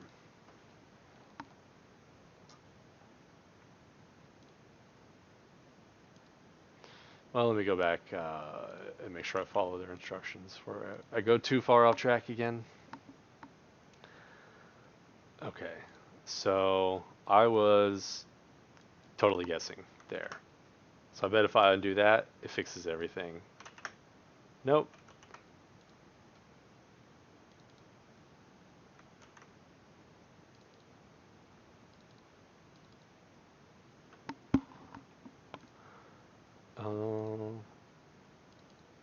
Now, what did I do now?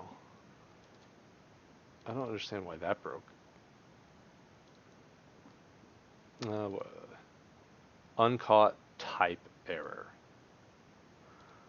My form is null.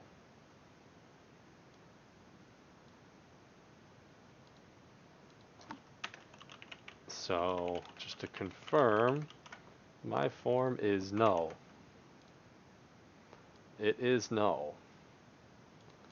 Now, what if I comment all that out?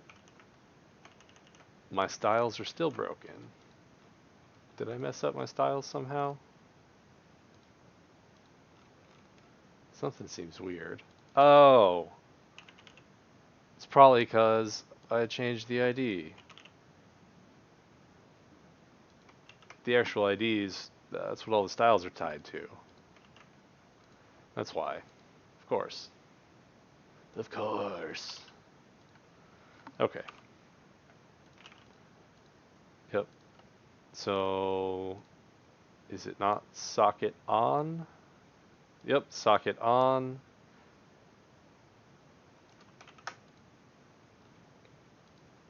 So, let's go put this back. Yep, that should be fine. And just to confirm, but it still says form is null.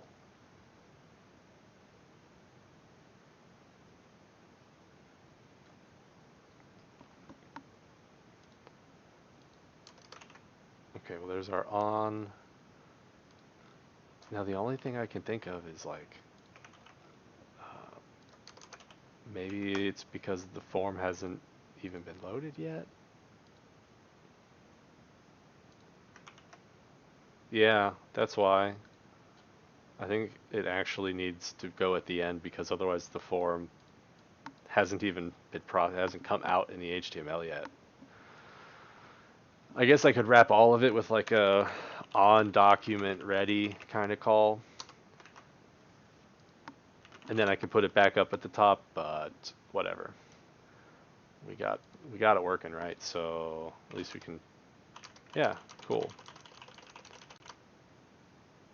We have chat, and under here we should see yep messages. Okay. Well, we're over the top of the hour. I'm gonna take a quick 5.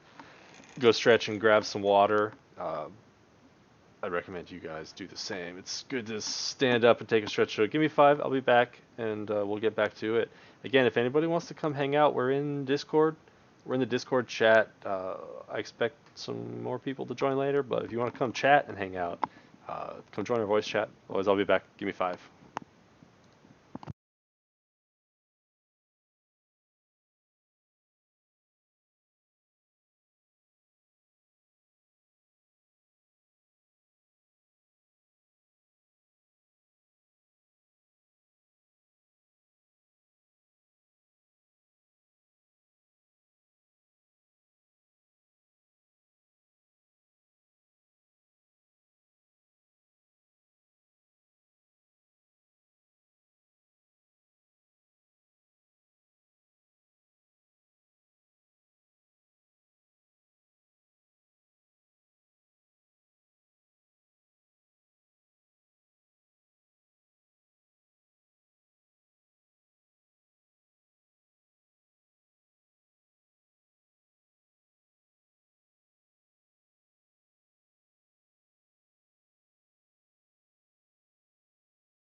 Okay. Back back at it. So I think even if we can just get the room thing working with names and room and like a score, that'd be a really good place to start. So let's see.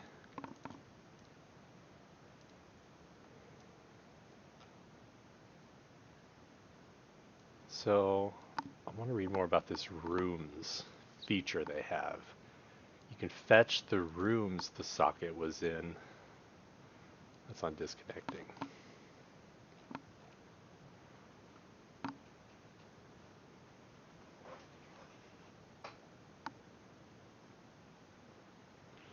Mm, each socket is given a unique identifier. Each socket automatically joins a room identified by its own ID. So it's got an ID and a room. Okay. So for example, socket.id, let's try that. Oops. So let's say on the server side, when we get a connection,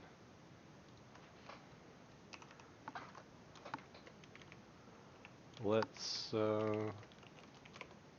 add the socket ID and see what that looks like. I'll have to rerun.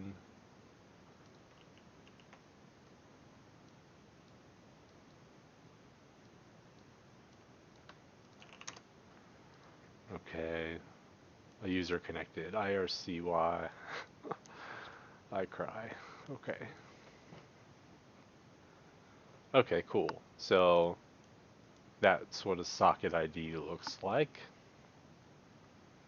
Good to know. So, okay, that means there's also a room with the same ID. Okay.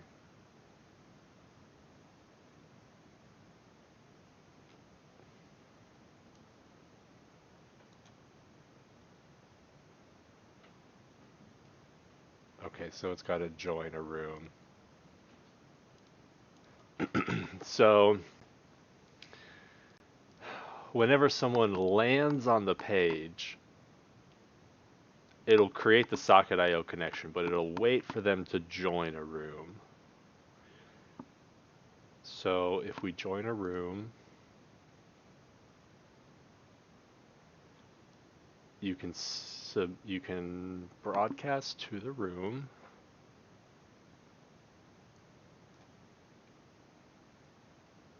Okay.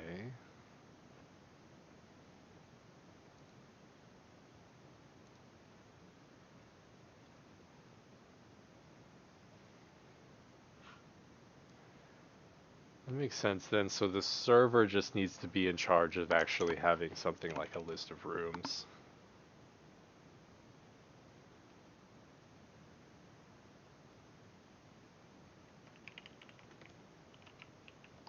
I don't know, something like that. And we'll come back to that part, but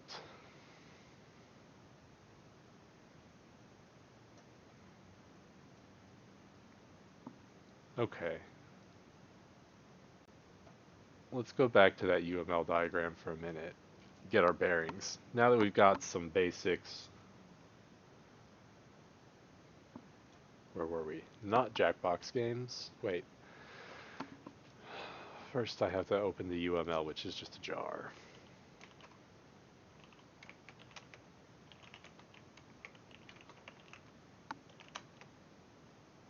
Oh, thank you. I do that. I keep doing that.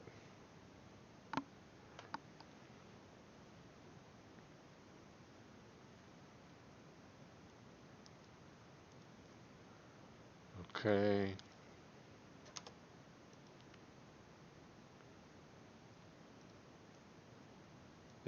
There it is. It took a minute last time too.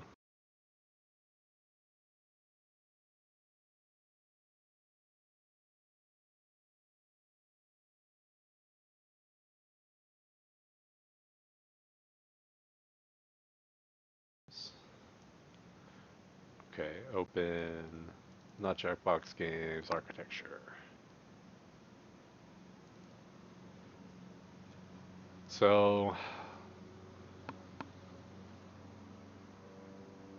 okay, tracking the state and the score of the room. So if we've got a room in the sockets, can we store? So a room isn't really anything but a channel. So on our side, we'll need to track the rooms, and that ties into this room manager. So why don't I expand this a little more?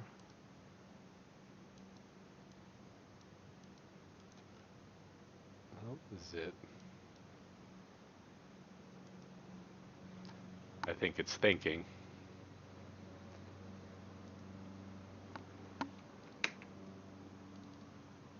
No.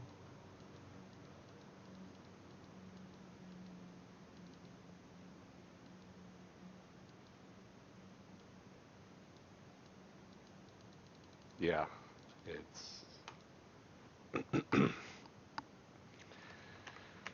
it was having a moment. Let's try it again.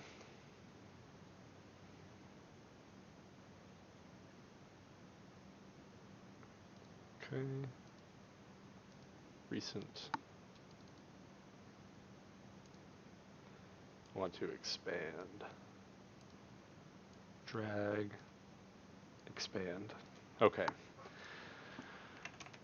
So what else is there where you state? So yeah, this is where we need to actually track rooms. So we might actually need a room class, basically.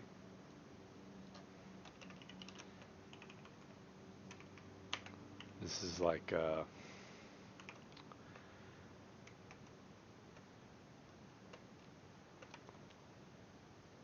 you need the socket IO channel name, right? Like your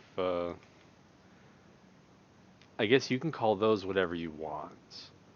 Like the socket ID is some long random thing, but when you join a room, it's just whatever. So we can make those 4-digit room codes. Socket IO channel name, that's going to be the 4-digit code.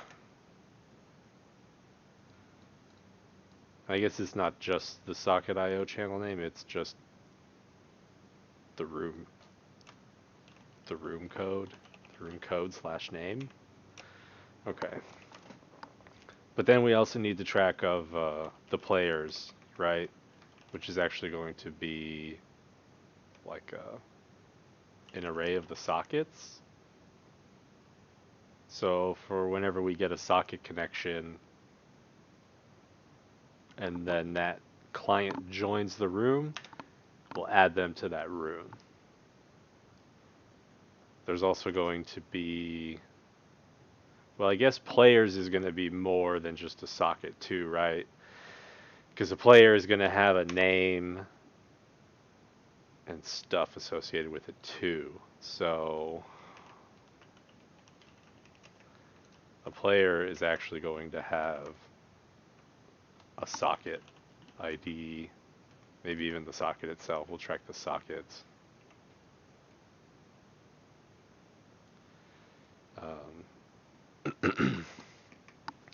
I guess you got a name too. They're gonna have a nickname. Let's just to be clear, a nickname.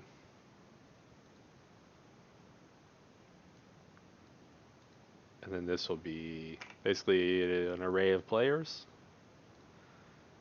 A player, socket, a nickname. I think that's really all we need for the player. As far as the score goes, the score would go in here, I think. Uh, Maybe the scores indexed by player, something like that. Scores. I guess the room actual, this is where the actual game state. Not started.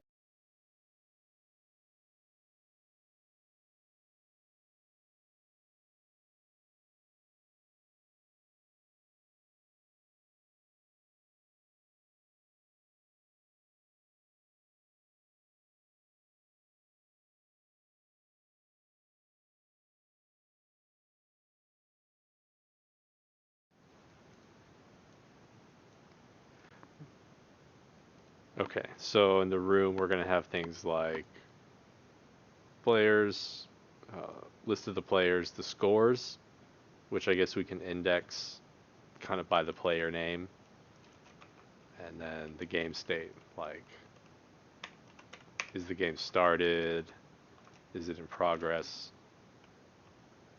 whose turn is it?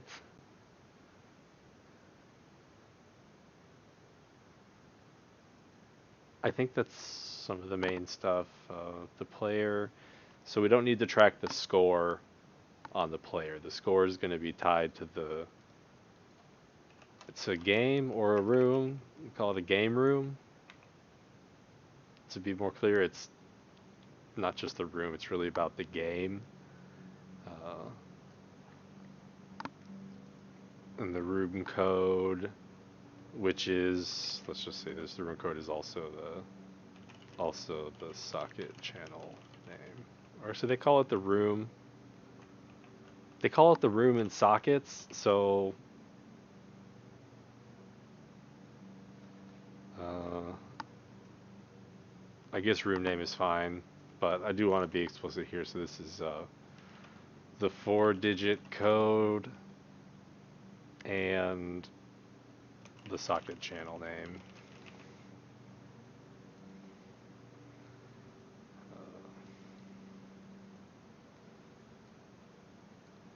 Whatever. That note's fine. If it's okay, if it gets cut off. Okay.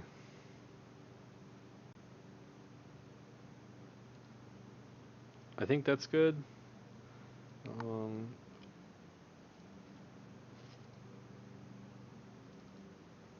let's see.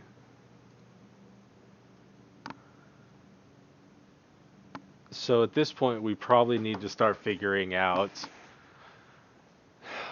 I can see it going in two directions from here. One, digging into the code a little more and then building out these objects and then tying together the room idea, right? So you can see who joined a room, what their name is, and then you basically got the framework for the room manager. But the other direction I could see it going is at this point trying to figure out exactly what game you want to make and then elaborating on this part, right? Is it a word game where everybody is submitting words at once, or does one person get a prompt at a time? Because that's really going to dictate the logic of the game room. So aside from generally tracking who's there and you know what the state is, the game state is also going to heavily depend on you know where it is, what kind of game it is. And let's see, the player object. Let's see. So if the player object has more details, let's say the player has,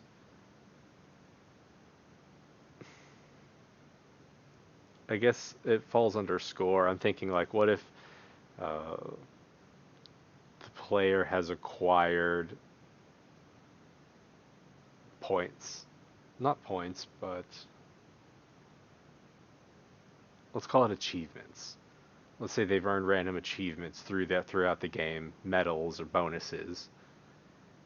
You still wouldn't, I still don't think that would go on the player object. I still think that would fall under game state and score. So I think that kind of stuff would stay under the game room object rather than the player.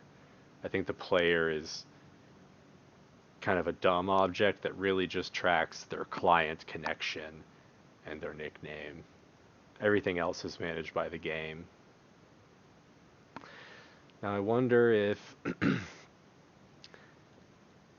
someone gets disconnected and rejoins, I think they'd get go away. I think they'd get a different socket ID. Therefore, it'd be more reliant on the nickname. If they got disconnected and rejoined, we'd have to match them back up to their old player.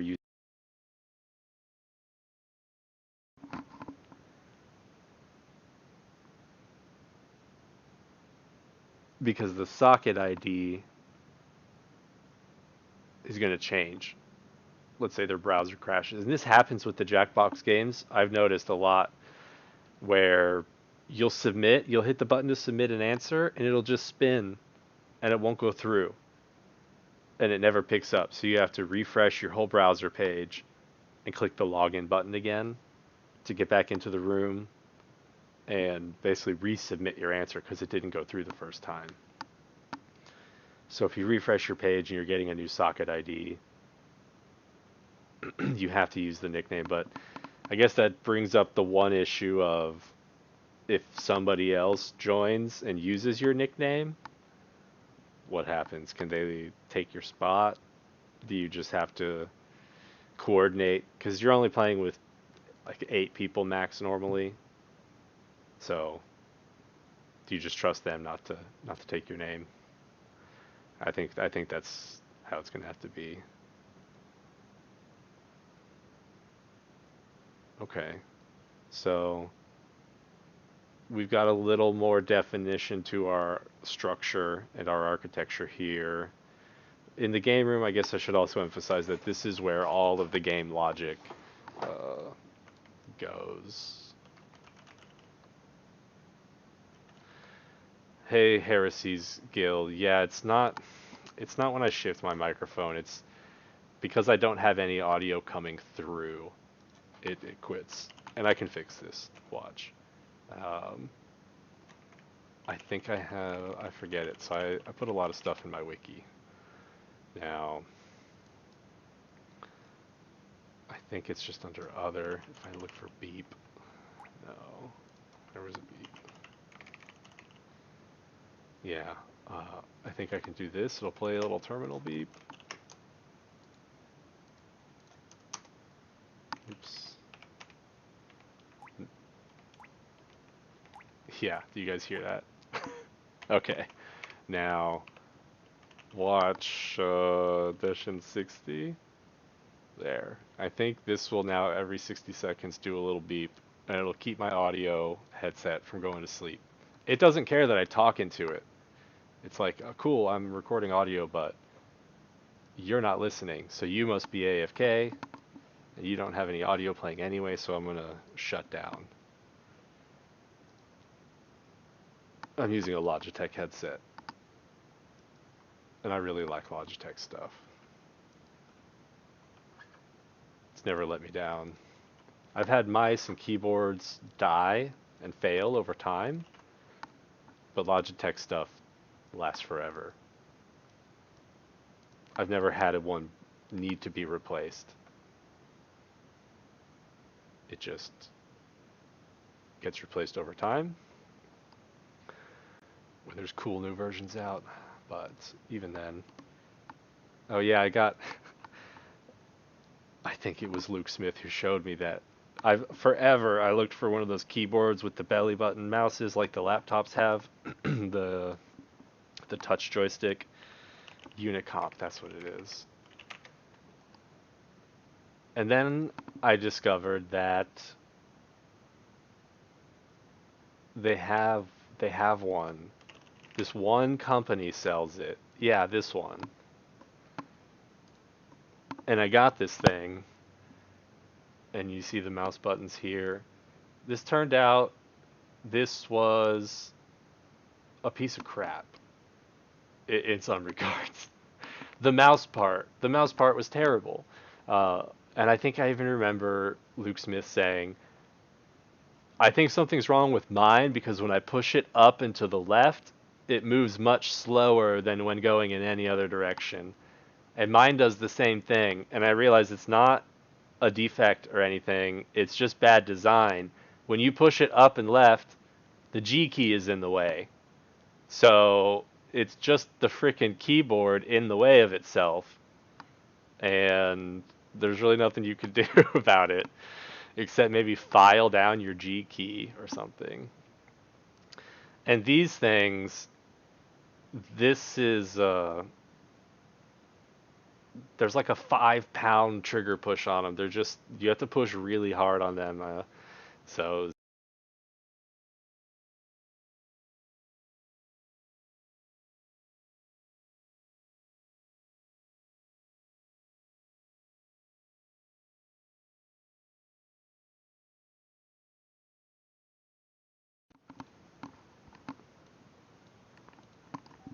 Damn, and I think my keyboard's still cut out here. So I think this did not work at all. And I don't even know, is N3 the right, yeah, interval in seconds. Let's just try. Let's just see if it works.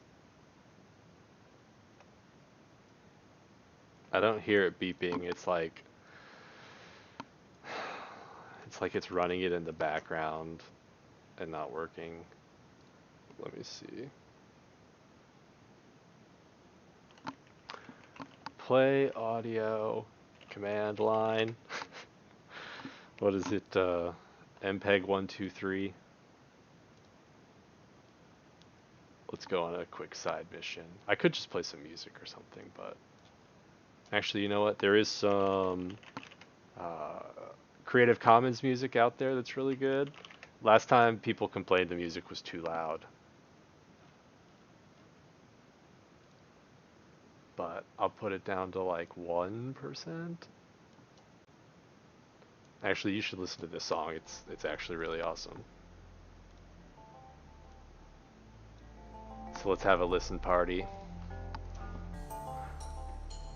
Let's see.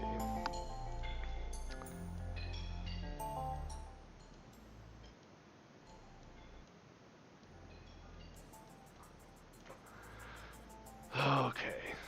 Hopefully this will keep my audio from falling apart now. And just for the record, everyone, in YouTube, Creative Commons attributions license. So this is Ace Man. I can't believe this guy's only got 707 subscribers. He needs more. His music is awesome. It's all chip tune, and it's almost all done with trackers. Trackers like this.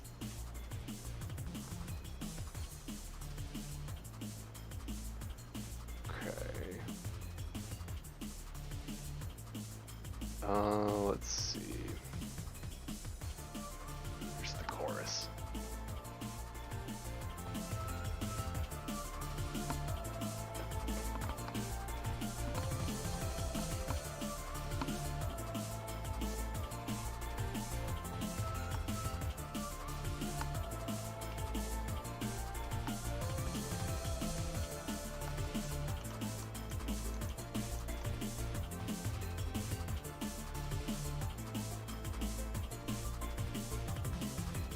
Can you guys even hear the music? I think you can. It looks like you should be able to. It's probably too loud too. I know it is. I'm not going to play this the whole time.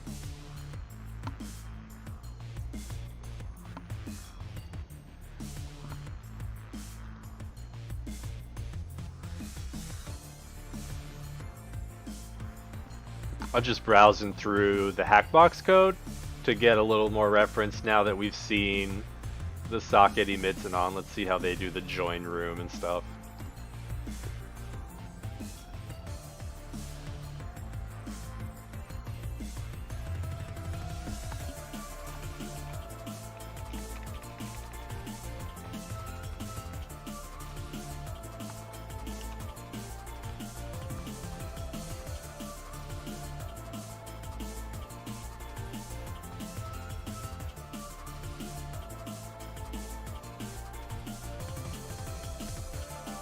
I don't know what this CB is. CB? What would that stand for? I'm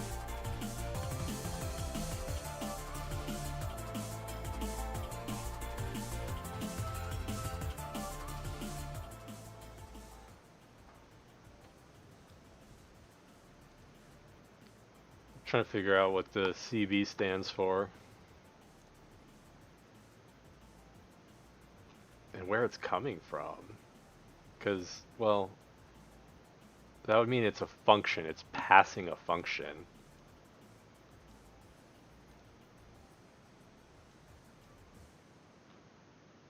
Whatever.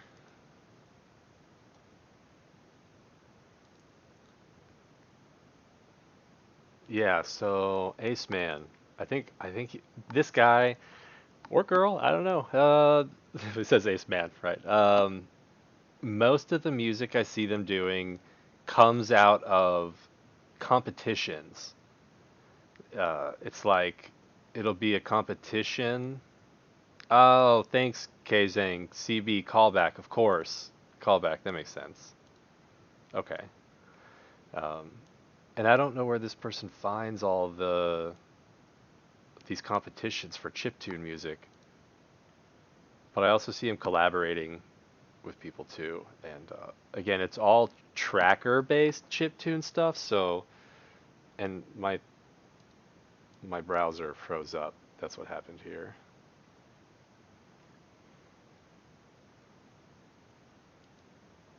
Come on, Firefox. I believe in you.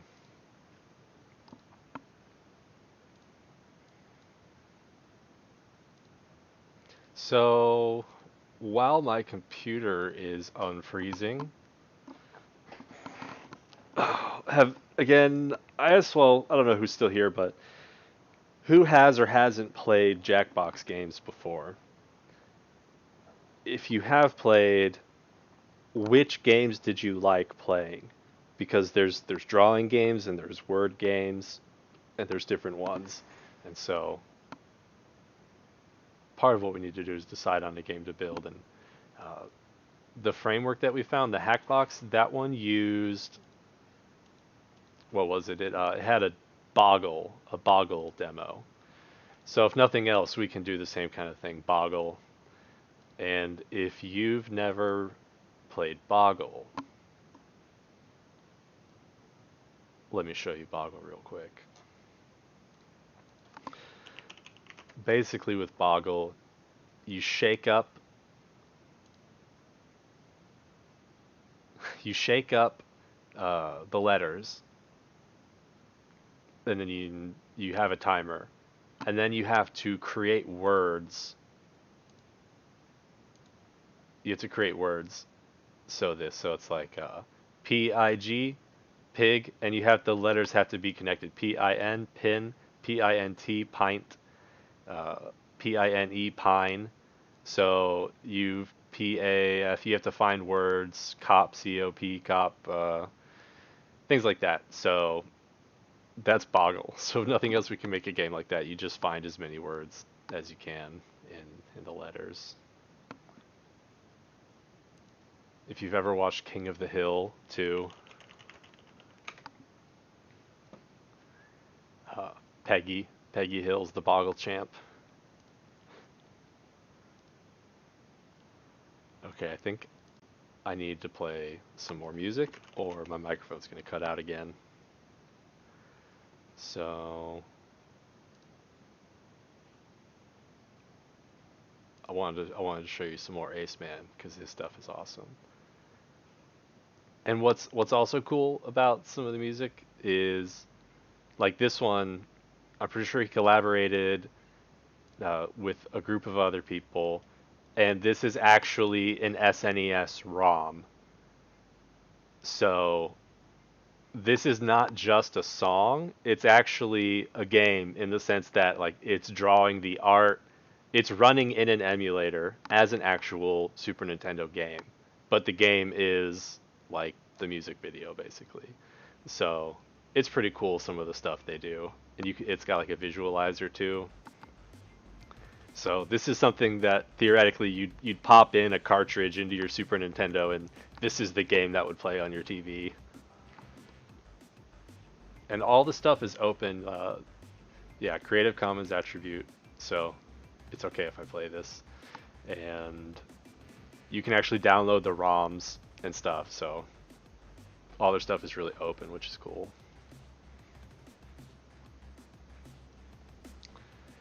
Uh, anyway, so where were we? We got to figure out a game to build. And because we don't really have anybody else, there's nobody I'm splitting up the tasks with, so that part's easy. And this is, I honestly didn't expect many people to show up. I'm even happy that there's some people watching, which is cool. But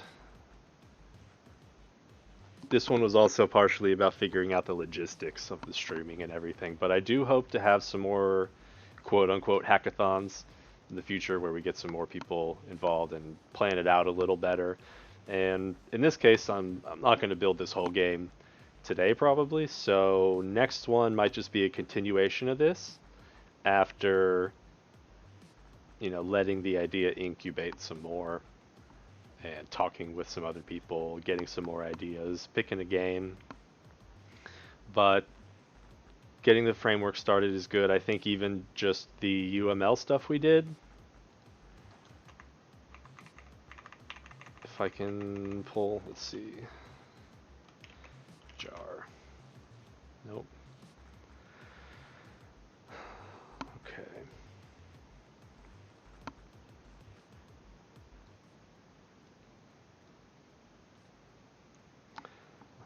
Let me double check I'm not missing anything in chat. But yeah, if anybody wants to also come hang out in Discord, we do have a Discord server. You can get there at devdungeon.com/discord. We also have an XMPP server and an IRC server, and I want to set up a Matrix server. Um, this is the membership, so you can actually join and become a member. And we actually have a mainframe server, so you actually get SSH access, a personal web space. You can store your Git repos there. You get an email account and an XMPP chat account, and so you get access to all that good stuff if you become a member. And there's lots of Hello. tutorials and stuff. We actually wait.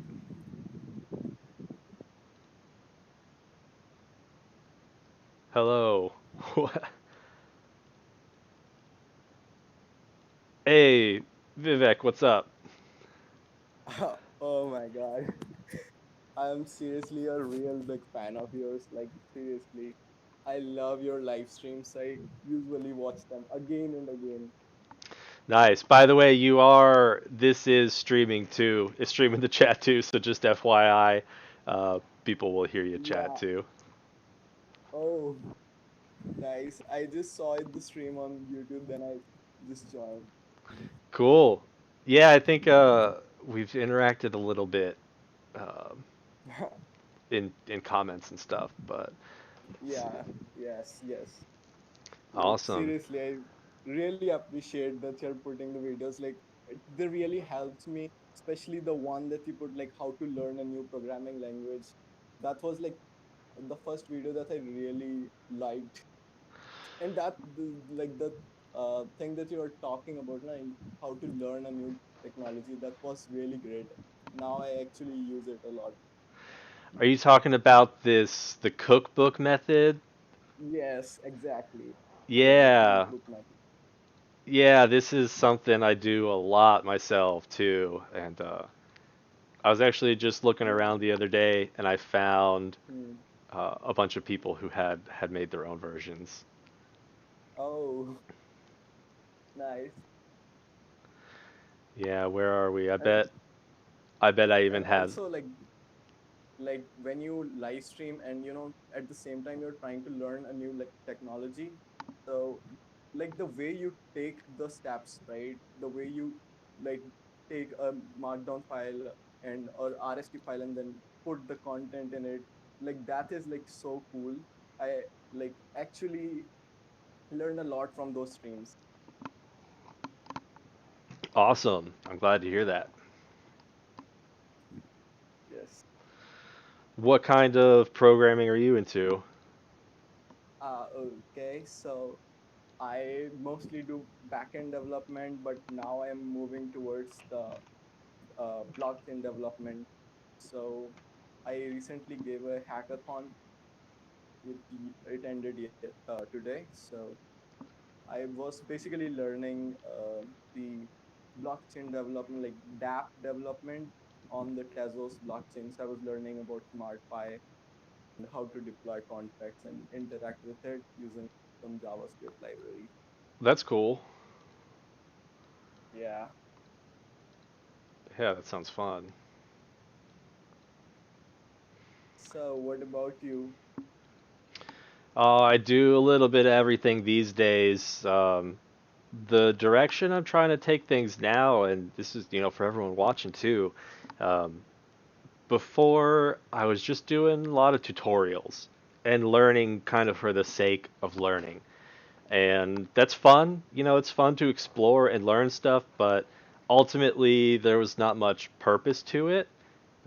I needed Mm, an actual project to work on, so I'm trying to now put some more direction into things. And what I'd really like to do is get people together to work on projects that actually matter in a way. So, like, for example, Discord is something, it's nice, but I honestly want to move away from it.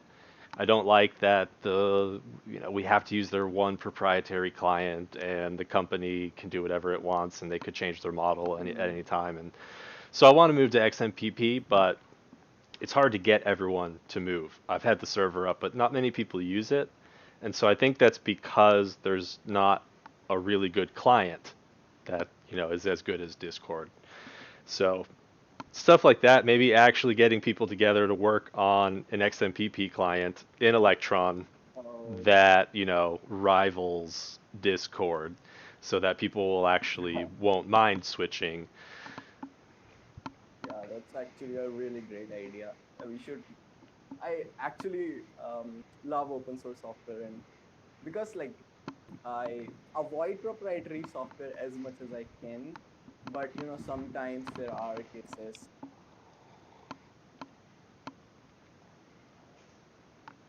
Yeah, and so that's kind of what I want to do is get people together and work on stuff like that. So this game is kind of falls in line because I want to make a free open source version of the Jackbox games for people to play and to have, and also just to help try and build the community so we can actually play the Oh, games okay. on game night and have fun, but then also have hackathons on projects Oh, that are nice. cool, like actually Hackathon. work on free projects. Nice. I saw the name of the voice channel is Hackathon. Yeah, and I called it a hackathon, uh, knowing I was probably going to be the only person here, the only one working on it. Uh, but yeah, partially just working out logistics and stuff. But I want to do these more in the future, and I plan on advertising them and Oh, actually having some more clear goals. nice. Like you're really um, the kind of person that I can, take a look at and I can say, okay, this guy is really great, and I want to be like, he knows a lot. You also have a book on like securities with Go, right? Wow, Yes. dude, it's great. Yeah. For everybody watching, you can go buy my book, Security with Go. This is about the Go programming language. It's almost 400 pages, and it's full of code snippets on security stuff, SSL certificates, cryptography, steganography, stuff like that. Oh, I actually tried to go down into the cryptography some months ago, but I'm now mostly just focused on web blocks stuff. Like the one thing that I've noticed is there are not much resources to learn how to build apps. So I'm thinking to probably make some content around it, Around what kind of apps? like decentralized applications, like Uh, building smart contracts, the client. let's see. There's some chat messages. So, Winston, am I hosting the progress on GitHub? Yes, I do plan on doing that. And actually, um, I was going to put this in its own repo, but I think I'm just going to take this socket chat example and throw that into the cookbook, just because it's not really worth a project on its own. It's just a little tutorial, but let's see. So we had Socket.io. I'll drop a link to that. But yeah, I'm probably going to. So Winston, yes, I'm going to put the stuff up on GitHub. You'll find it under github.com/devdungeon when it's up. Um, this socket chat example that I put together, this will just be in the cookbook. So that's devdungeon.com, or I'm sorry, github.com/devdungeon/cookbook. And in there, you'll see JavaScript, and in there's a bunch of stuff, but that one will be in there somewhere. Um, the other one, I haven't come up with a name. I might just call it not Jackbox. I mean, they probably have it trademarked, so I probably shouldn't call it that. But yeah, there's not much yet, and I didn't really have a set time on how long I was going to go today, but we'll see. Now, Kay Zhang, you're asking that's me. If you meant the book, yeah, yeah, that's my book. And by the way, I've got other stuff too, real quick, if anybody's interested. So I've got the book. Yes, thank you for the ad. The book. I've also got some courses, um, Yeah. and the images are broken. Yeah, courses on Udemy. I've got the Hackerspace portal, and I've got the Kathy chatbot. But yeah, honestly, I'm probably going to start wrapping up the project for now and use this as a launch pad for next time and build more around it. Oh, you're doing it like I actually missed. So you started it for about like 2 or 3 hours ago. Oh, Yeah, it yes. looks like it's been almost 3 hours now. Yeah. If I knew, like, I I would have joined like from the beginning. Yeah, honestly, I didn't advertise it much because I didn't plan it out very well. I didn't have much structure or logistics, so I was kind of winging it. And next time, I hope it's a little more organized, and I'm going to tell people some more. But I'll definitely keep you in the loop, especially if you're in Discord. You'll be able to Yeah, keep I in am. touch. So like um I have some questions like I just want to take guidance. So like I am in my first year of college. I am doing my CS major. I've been doing the development and learning programming from my 10th grade, I guess. So I want to know, like, um, should I now focus on getting internships, or should I just keep learning for now, or what would you suggest?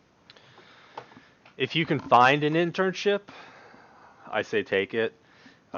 I think that's probably going to be the most realistic experience you can get.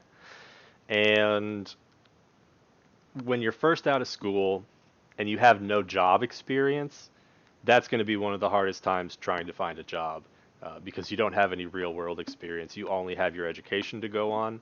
So if you can have an internship already done when you're done schooling, then you already have some work experience. So it'll give you real experience and it'll help your resume out. Um, Real world experience is definitely going to be better than the school stuff. Uh,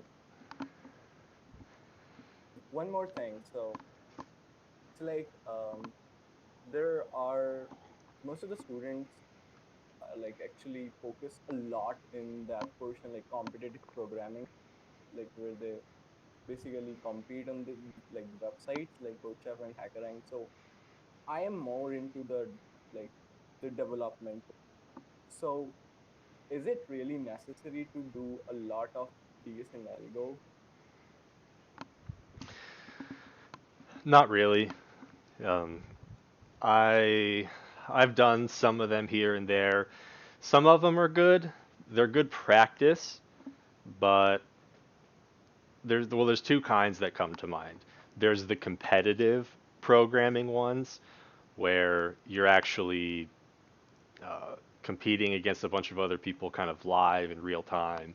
And then there's the ones that are just more like exercises. And they're okay practice, but they're not necessarily real world practice.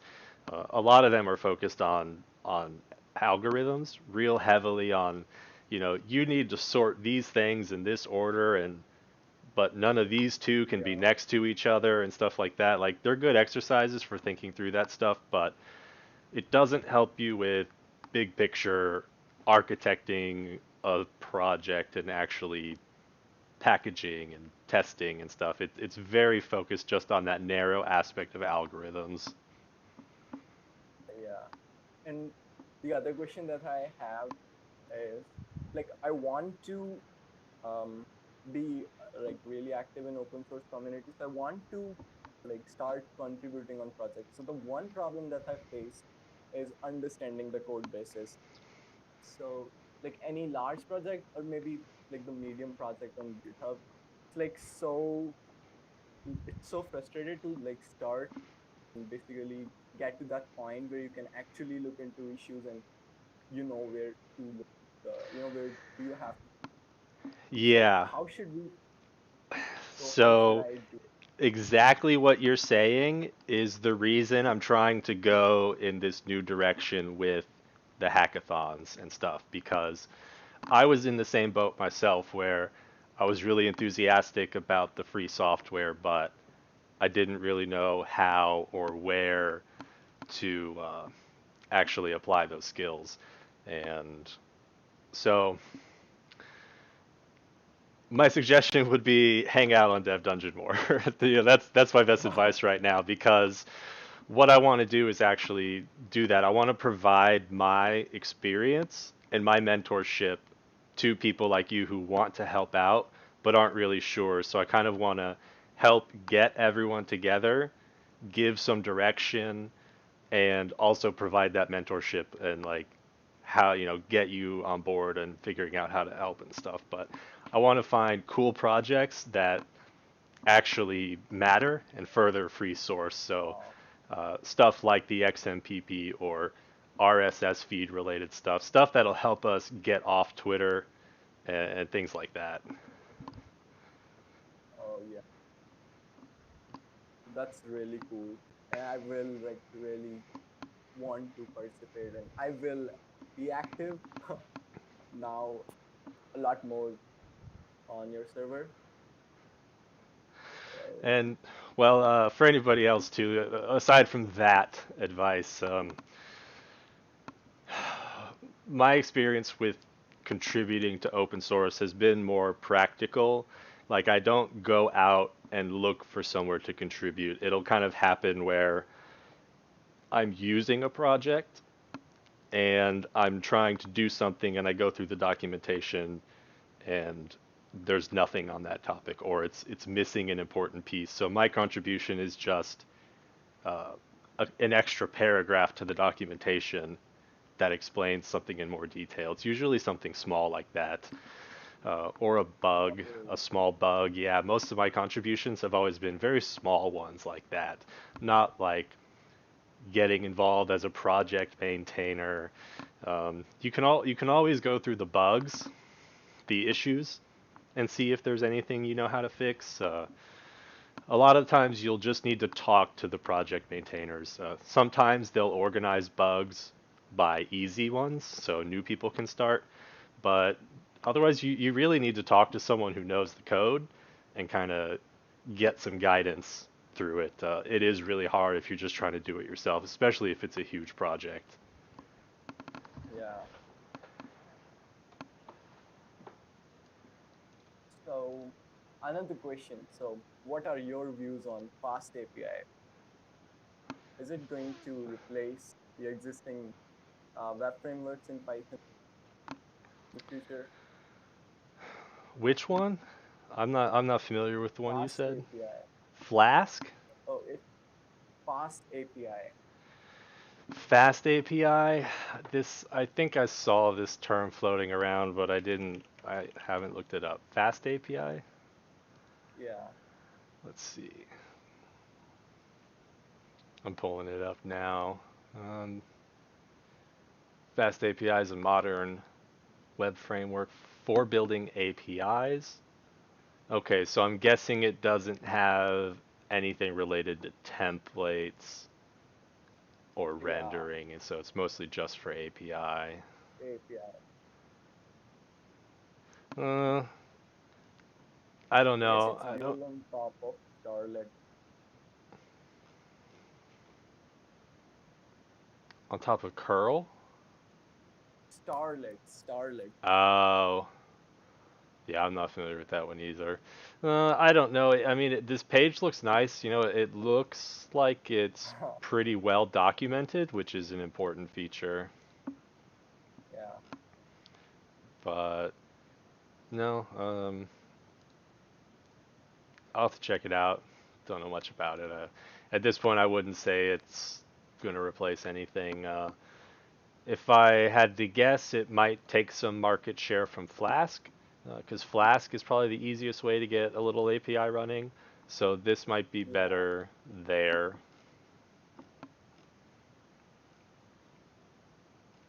I actually love Django. Like I do most of the work on it, so I like Django too. resting it. Yeah. Yeah. I like the feature that it, provides a lot of class-based views, so you don't really have to type exact same code again and really. And what else? Like the one thing that I've faced is there are not much resources on actually implementing the streaming portion, streaming something, website, maybe video, uh, using Python. So like most of the tutorials are more like most of the tutorial uses Node.js for that. So is it like really difficult um, to do streaming things in Python? Mm, it depends. Like from a technical perspective, I don't see that it's any more difficult, but the libraries might not quite be there. This is the first thing that pops up, librtmp, because when you talk about streaming, RTMP is the first thing that comes up. And so it looks like there's a wrapper to some C libraries for RTMP and Python. So um, it says version zero point 0.3 though, so I don't know how confident the authors feel in the stability of it, but yeah, this should be able to basically do streaming. Okay. Like tried, I once tried integrating Apache Kafka with Flask work sort of. You were trying to stream from Flask? Yeah, like so. Yeah, like Flask, the Apache Kafka. That thing that handles. I don't know much about Kafka myself. Yeah, neither do I. I just tried it. Mm, So, um, so what is like? So, are you engaged in full time job or you're doing like freelancing or contract work? yeah, I've got a full-time job. I work at Palo Alto Networks and I do cybersecurity stuff. Oh, so yeah, I'm thinking of any more questions that I have in my mind. Hey, well, I'm online all the time I'm always on my computer. So, Okay. feel free to hit me up in the Discord chat. And that goes for everybody else too, especially if you're listening. Come join and hang out in Discord. Not just today, but in general. Yeah. But yeah, I'm gonna try and do things like this more. Um, just more kind of hanging out and working on projects, and also some more formal hackathons. Maybe Oh yeah. hackathon's not the right word. Maybe I changed it to just hack and chill.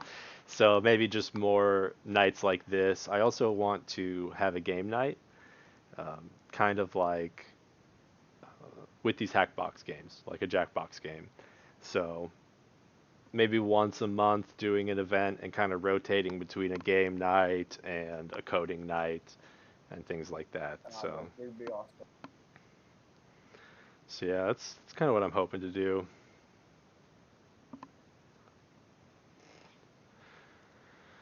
Okay. Are you going to leave now?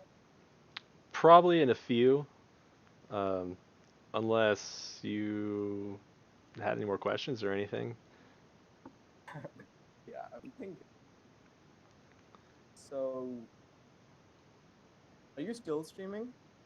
Yeah, but I'm not really doing anything else. I'm just kind of sitting around. I'm just in hangout mode now.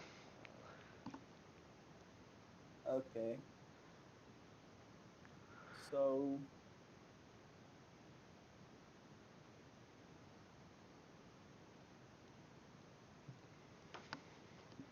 I actually learned like packaging Python projects and creating Debian files from your videos. It was really cool. Good. Yeah, that's what they're for. One person messaged me years ago, and then years later they messaged me and said, "Hey, I got a job doing programming now, and I've totally changed my career." And I started, Wow. I got jump started with some of your stuff, so it's really cool to hear stuff like that. And Yeah. one thing I realized too is trying to form the community. Like I always had the vision of having the community of a bunch of really talented, awesome people hanging out together, and I noticed that I was attracting a lot of beginners. But now that the community's been around for a while, a lot of these people who started out as beginners are really skilled people now. So it's cool that we've basically formed the community of good people over time, right? We've grown into it. So it's cool Yeah. to see people learning and getting better.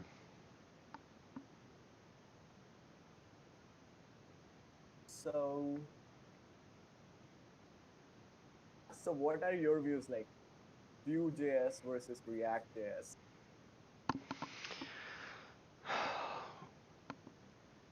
I've only used both of them briefly. Basically, I did a stream where I learned how to use them and spent a few Yeah. hours with them. And Vue seemed nicer. Vue looked cleaner. It seemed to make a little more sense and just look better. React was okay. It was weird. It reminded me of Drupal in the sense that Oh, you're mixing up your layers. You're mixing your JavaScript code and your HTML together in weird ways that shouldn't be. Like they should be more separated. Um, yeah. JS stacks. Yeah, I saw like I think you made your website on Drupal, right? yeah, I started a long time ago as a Drupal developer, and now I would rather never touch it. I never tried Drupal or any CMS. Yeah, it's honestly it's not that bad, but the problem I ran into is when you want to do some specific customization, sometimes trying to do that specific thing is just really painful. Uh, so you have to really Hmm. work within the way they want you to. Oh, I just got a really like I just want an advice from you or like more like a question. So I want to make a project with like it is going to be a web application, okay, and you can basically host it on any virtual machine.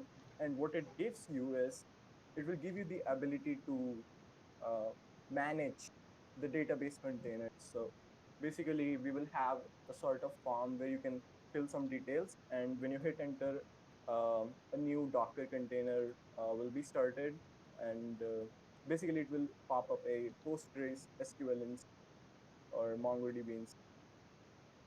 Yeah, I wanted to make this project to actually learn more about, you know, configuring the server. So I have this question: how can I modify the? So I was thinking to use Nginx configuration. So I'm thinking to use Nginx to basically serve the project, and to create the dynamic URLs. I was thinking I had this domain, sorry, divcon.com. So I was thinking to use their API. So GoDaddy provides this API to dynamically add CNAME records. So I'll dynamically add CNAME records, and I will create an instance, a Docker instance, a Docker container, and I will change the Nginx configuration. Basically, I will use reverse proxy and open it up on a specific port. So this is what I am thinking right now. So what do you think would be a great approach to create this? So I'm not sure I followed all of that. So you want to create the Docker container to spin up a whole web app? Yeah, no, like it's like you have a web application which can create multiple Docker containers. So basically, what happens anytime I want to use um, a database, so I need to use services like Heroku. And since the Uh, location, so you want to build like a front end just to start and manage your containers? yeah, yes, Got it. Uh, let's see. So there should be a Docker API that lets you basically yeah, run all of the same kind of commands you would normally run, Docker info, stat, start and stop. yeah, we have like Docker Py, basically Python with that So, code. okay, yeah, if you wanted to build specifically a web front end using that, then that sounds pretty doable. You can use a combination of Flask and your Docker Pi, and then have Flask process your requests and say, oh, you want to delete or you want to create a new one, and then use your Docker Pi in the back end to say, go start a new Docker container. Yeah. So what about managing the domain name? So basically, I want to access that specific container using a unique domain. So if I created a new domain for a project, let's say a new hackathon, so it will be like a new hackathon dot mydomain.com. Well, that'll be up to And you and your DNS provider. If you said you had GoDaddy, yeah, then they probably have a way to do it. For example, I use Linode, and I know they do. Here's the domains API. Uh, let's see. okay, Records. so we Yes. can use Linode as well.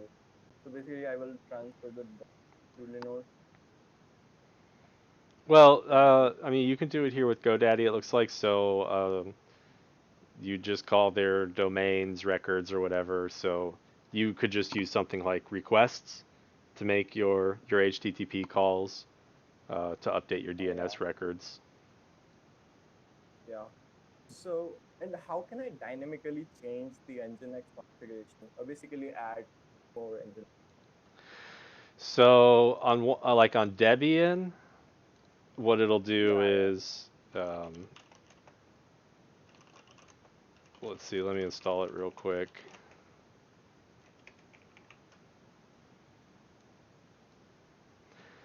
In Debian, it'll make a directory for your sites available and sites enabled, and that's where you'd add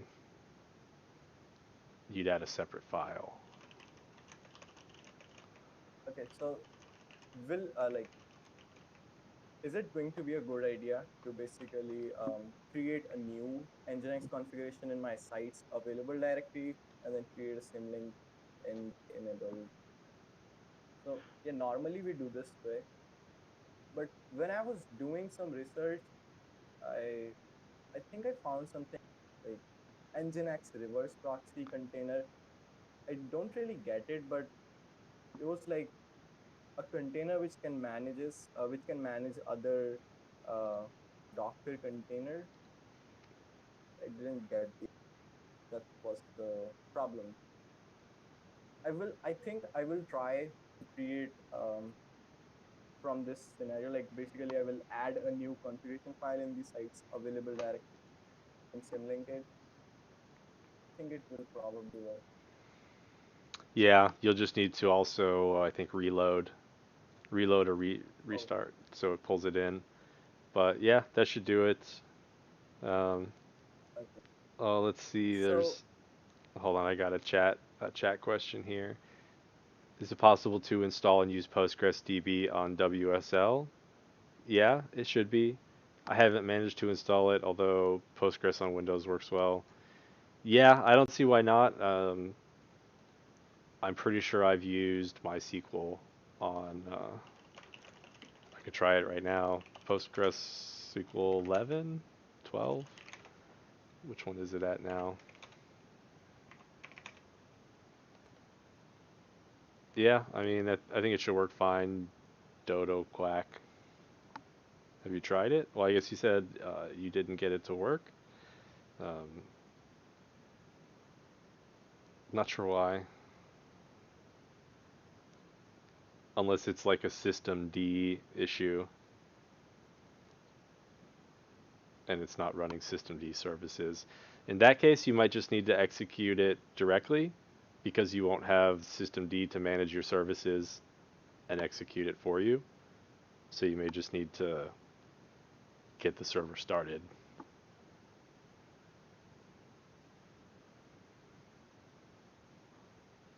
Anyway, Vivek, you were saying, um, I think I get it. I get the idea how to implement it. So, what's your favorite code editor? I think you so really like the whole stack. I forget the name. it Yeah, it depends. I use different ones. I do really like JetBrains products.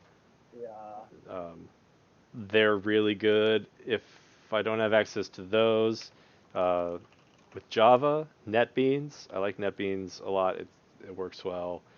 Um, there's Visual Studio Code. Now, there's Visual Studio Code, and then there's the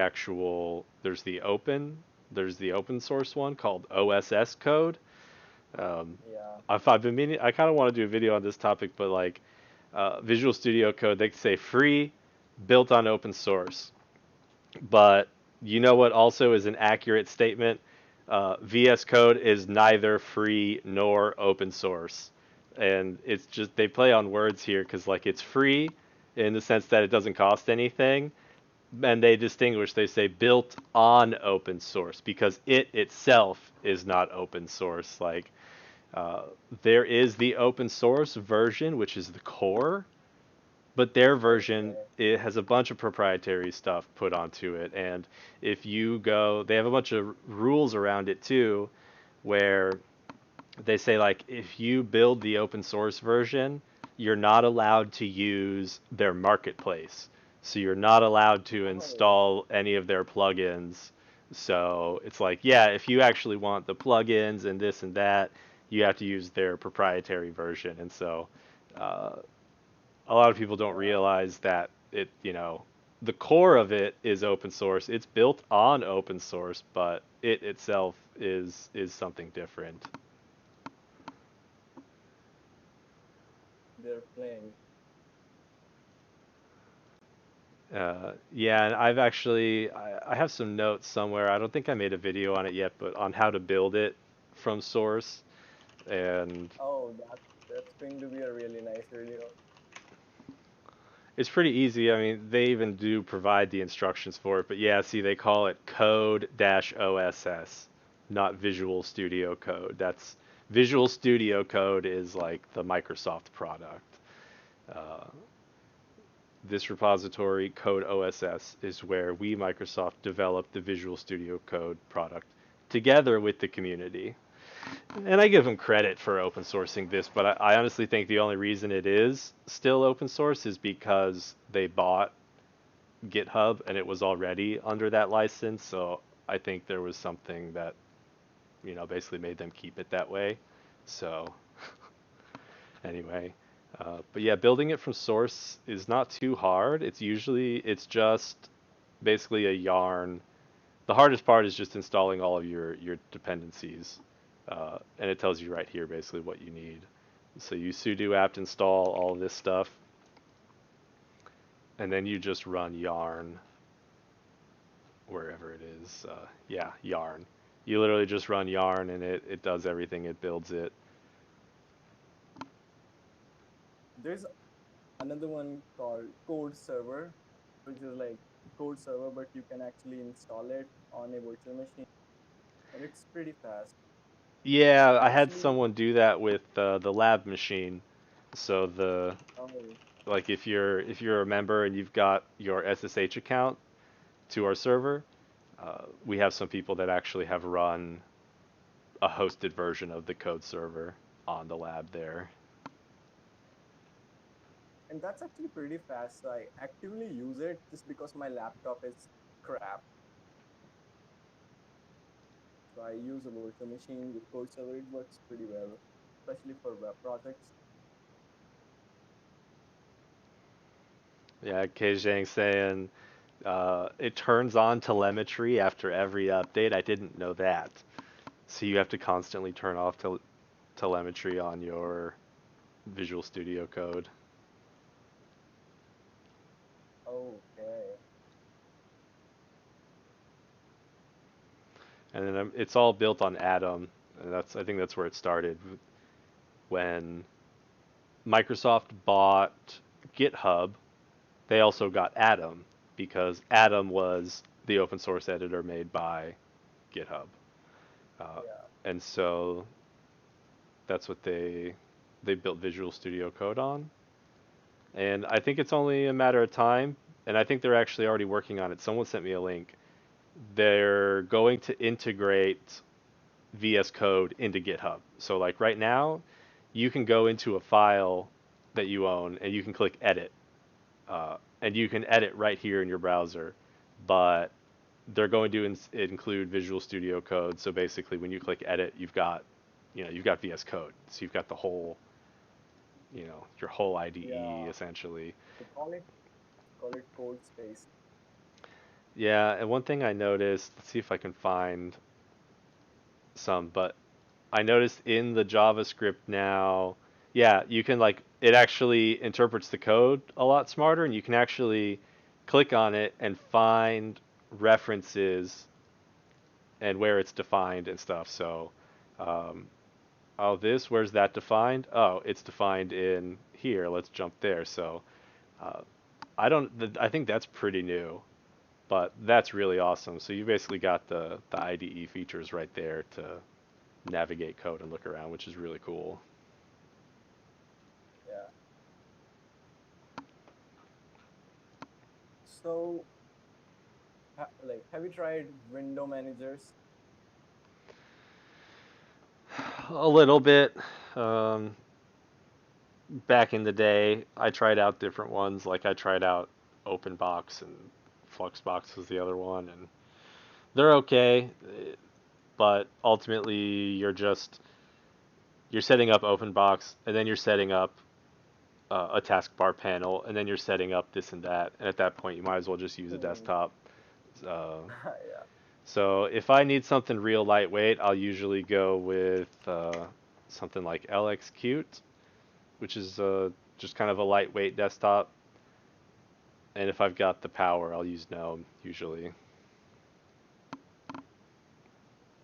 So, do you think that the tiling window managers like really improves your speed while working with?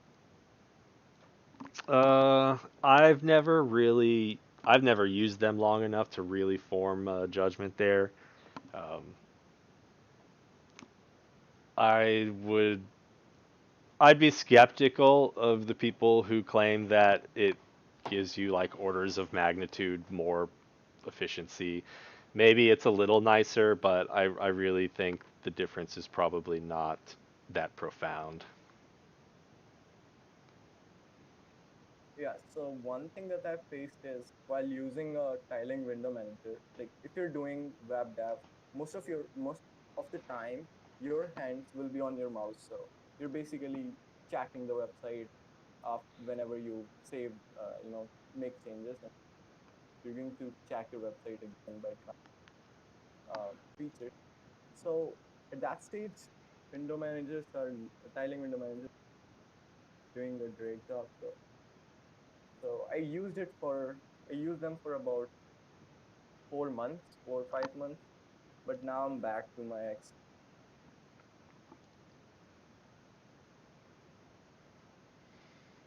Okay, Zhang is saying it doesn't, but it does, but steep learning curve, referring to Yeah, the tiling window managers, I guess. yeah. I mean, yeah, and it also depends upon the type of work you.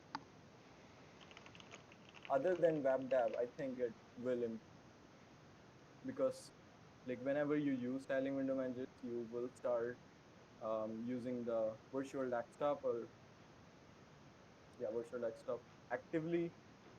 So that really boosts. Although you can use it in desktop environment. Yeah, for me, the whole hand on the mouse versus the keyboard isn't a huge thing for me. Like it depends on your hardware too. Like I showed you the earlier the Unicomp Endura Pro where you've got your mouse in your keyboard, so your hands aren't really going anywhere. So at that point, does the argument change? And on laptops these days, like I've got a MacBook and I use my thumb. I use my thumb to do all the mousing without moving my hand at all. Mm. So my thumb just goes between the space bar and the mouse bar. My hands don't really go anywhere. So uh, to me, it's not like a huge deal. Like, oh, I need to change up my whole workflow because the mouse. Oh my God, the mouse. I have to move my hand all the way over there and back. Oh my gosh. There's got to be a better way. Like I could save hours if I just didn't have to use my mouse. It's, to me, it's not that big of a deal. Yeah,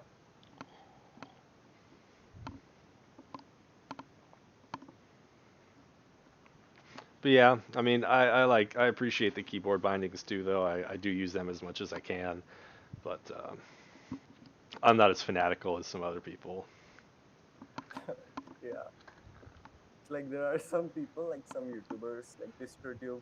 So like they have like really long list of their key bindings. I Yeah, use yeah, and I enjoy watching the. It is interesting. There's like a group of Linux YouTubers, right? That I think everybody kind yes, of gets in their feed. Um, yeah. So DistroTube and Brody Robertson and Hacks DSL. These all YouTubers make yeah, content around. yeah, I see them in my feed a lot too. Yeah, and I don't do. I mean, my stuff is kind of all over the place. I meant to focus a lot more on security and cybersecurity stuff, but ultimately that's probably the least topic I've spent my time on, even though that's what I do professionally. Uh, though I do have some non-compete stuff, so I try and that's kind of why I keep it separated. I don't even want to give the impression of accidentally blurring those lines where I'm getting into the security stuff. So maybe after this job, I'll do some more of it, but I'll probably do more. I want to focus on free software. That's really what I want to emphasize, and that's going to include Linux and programming stuff. Yeah.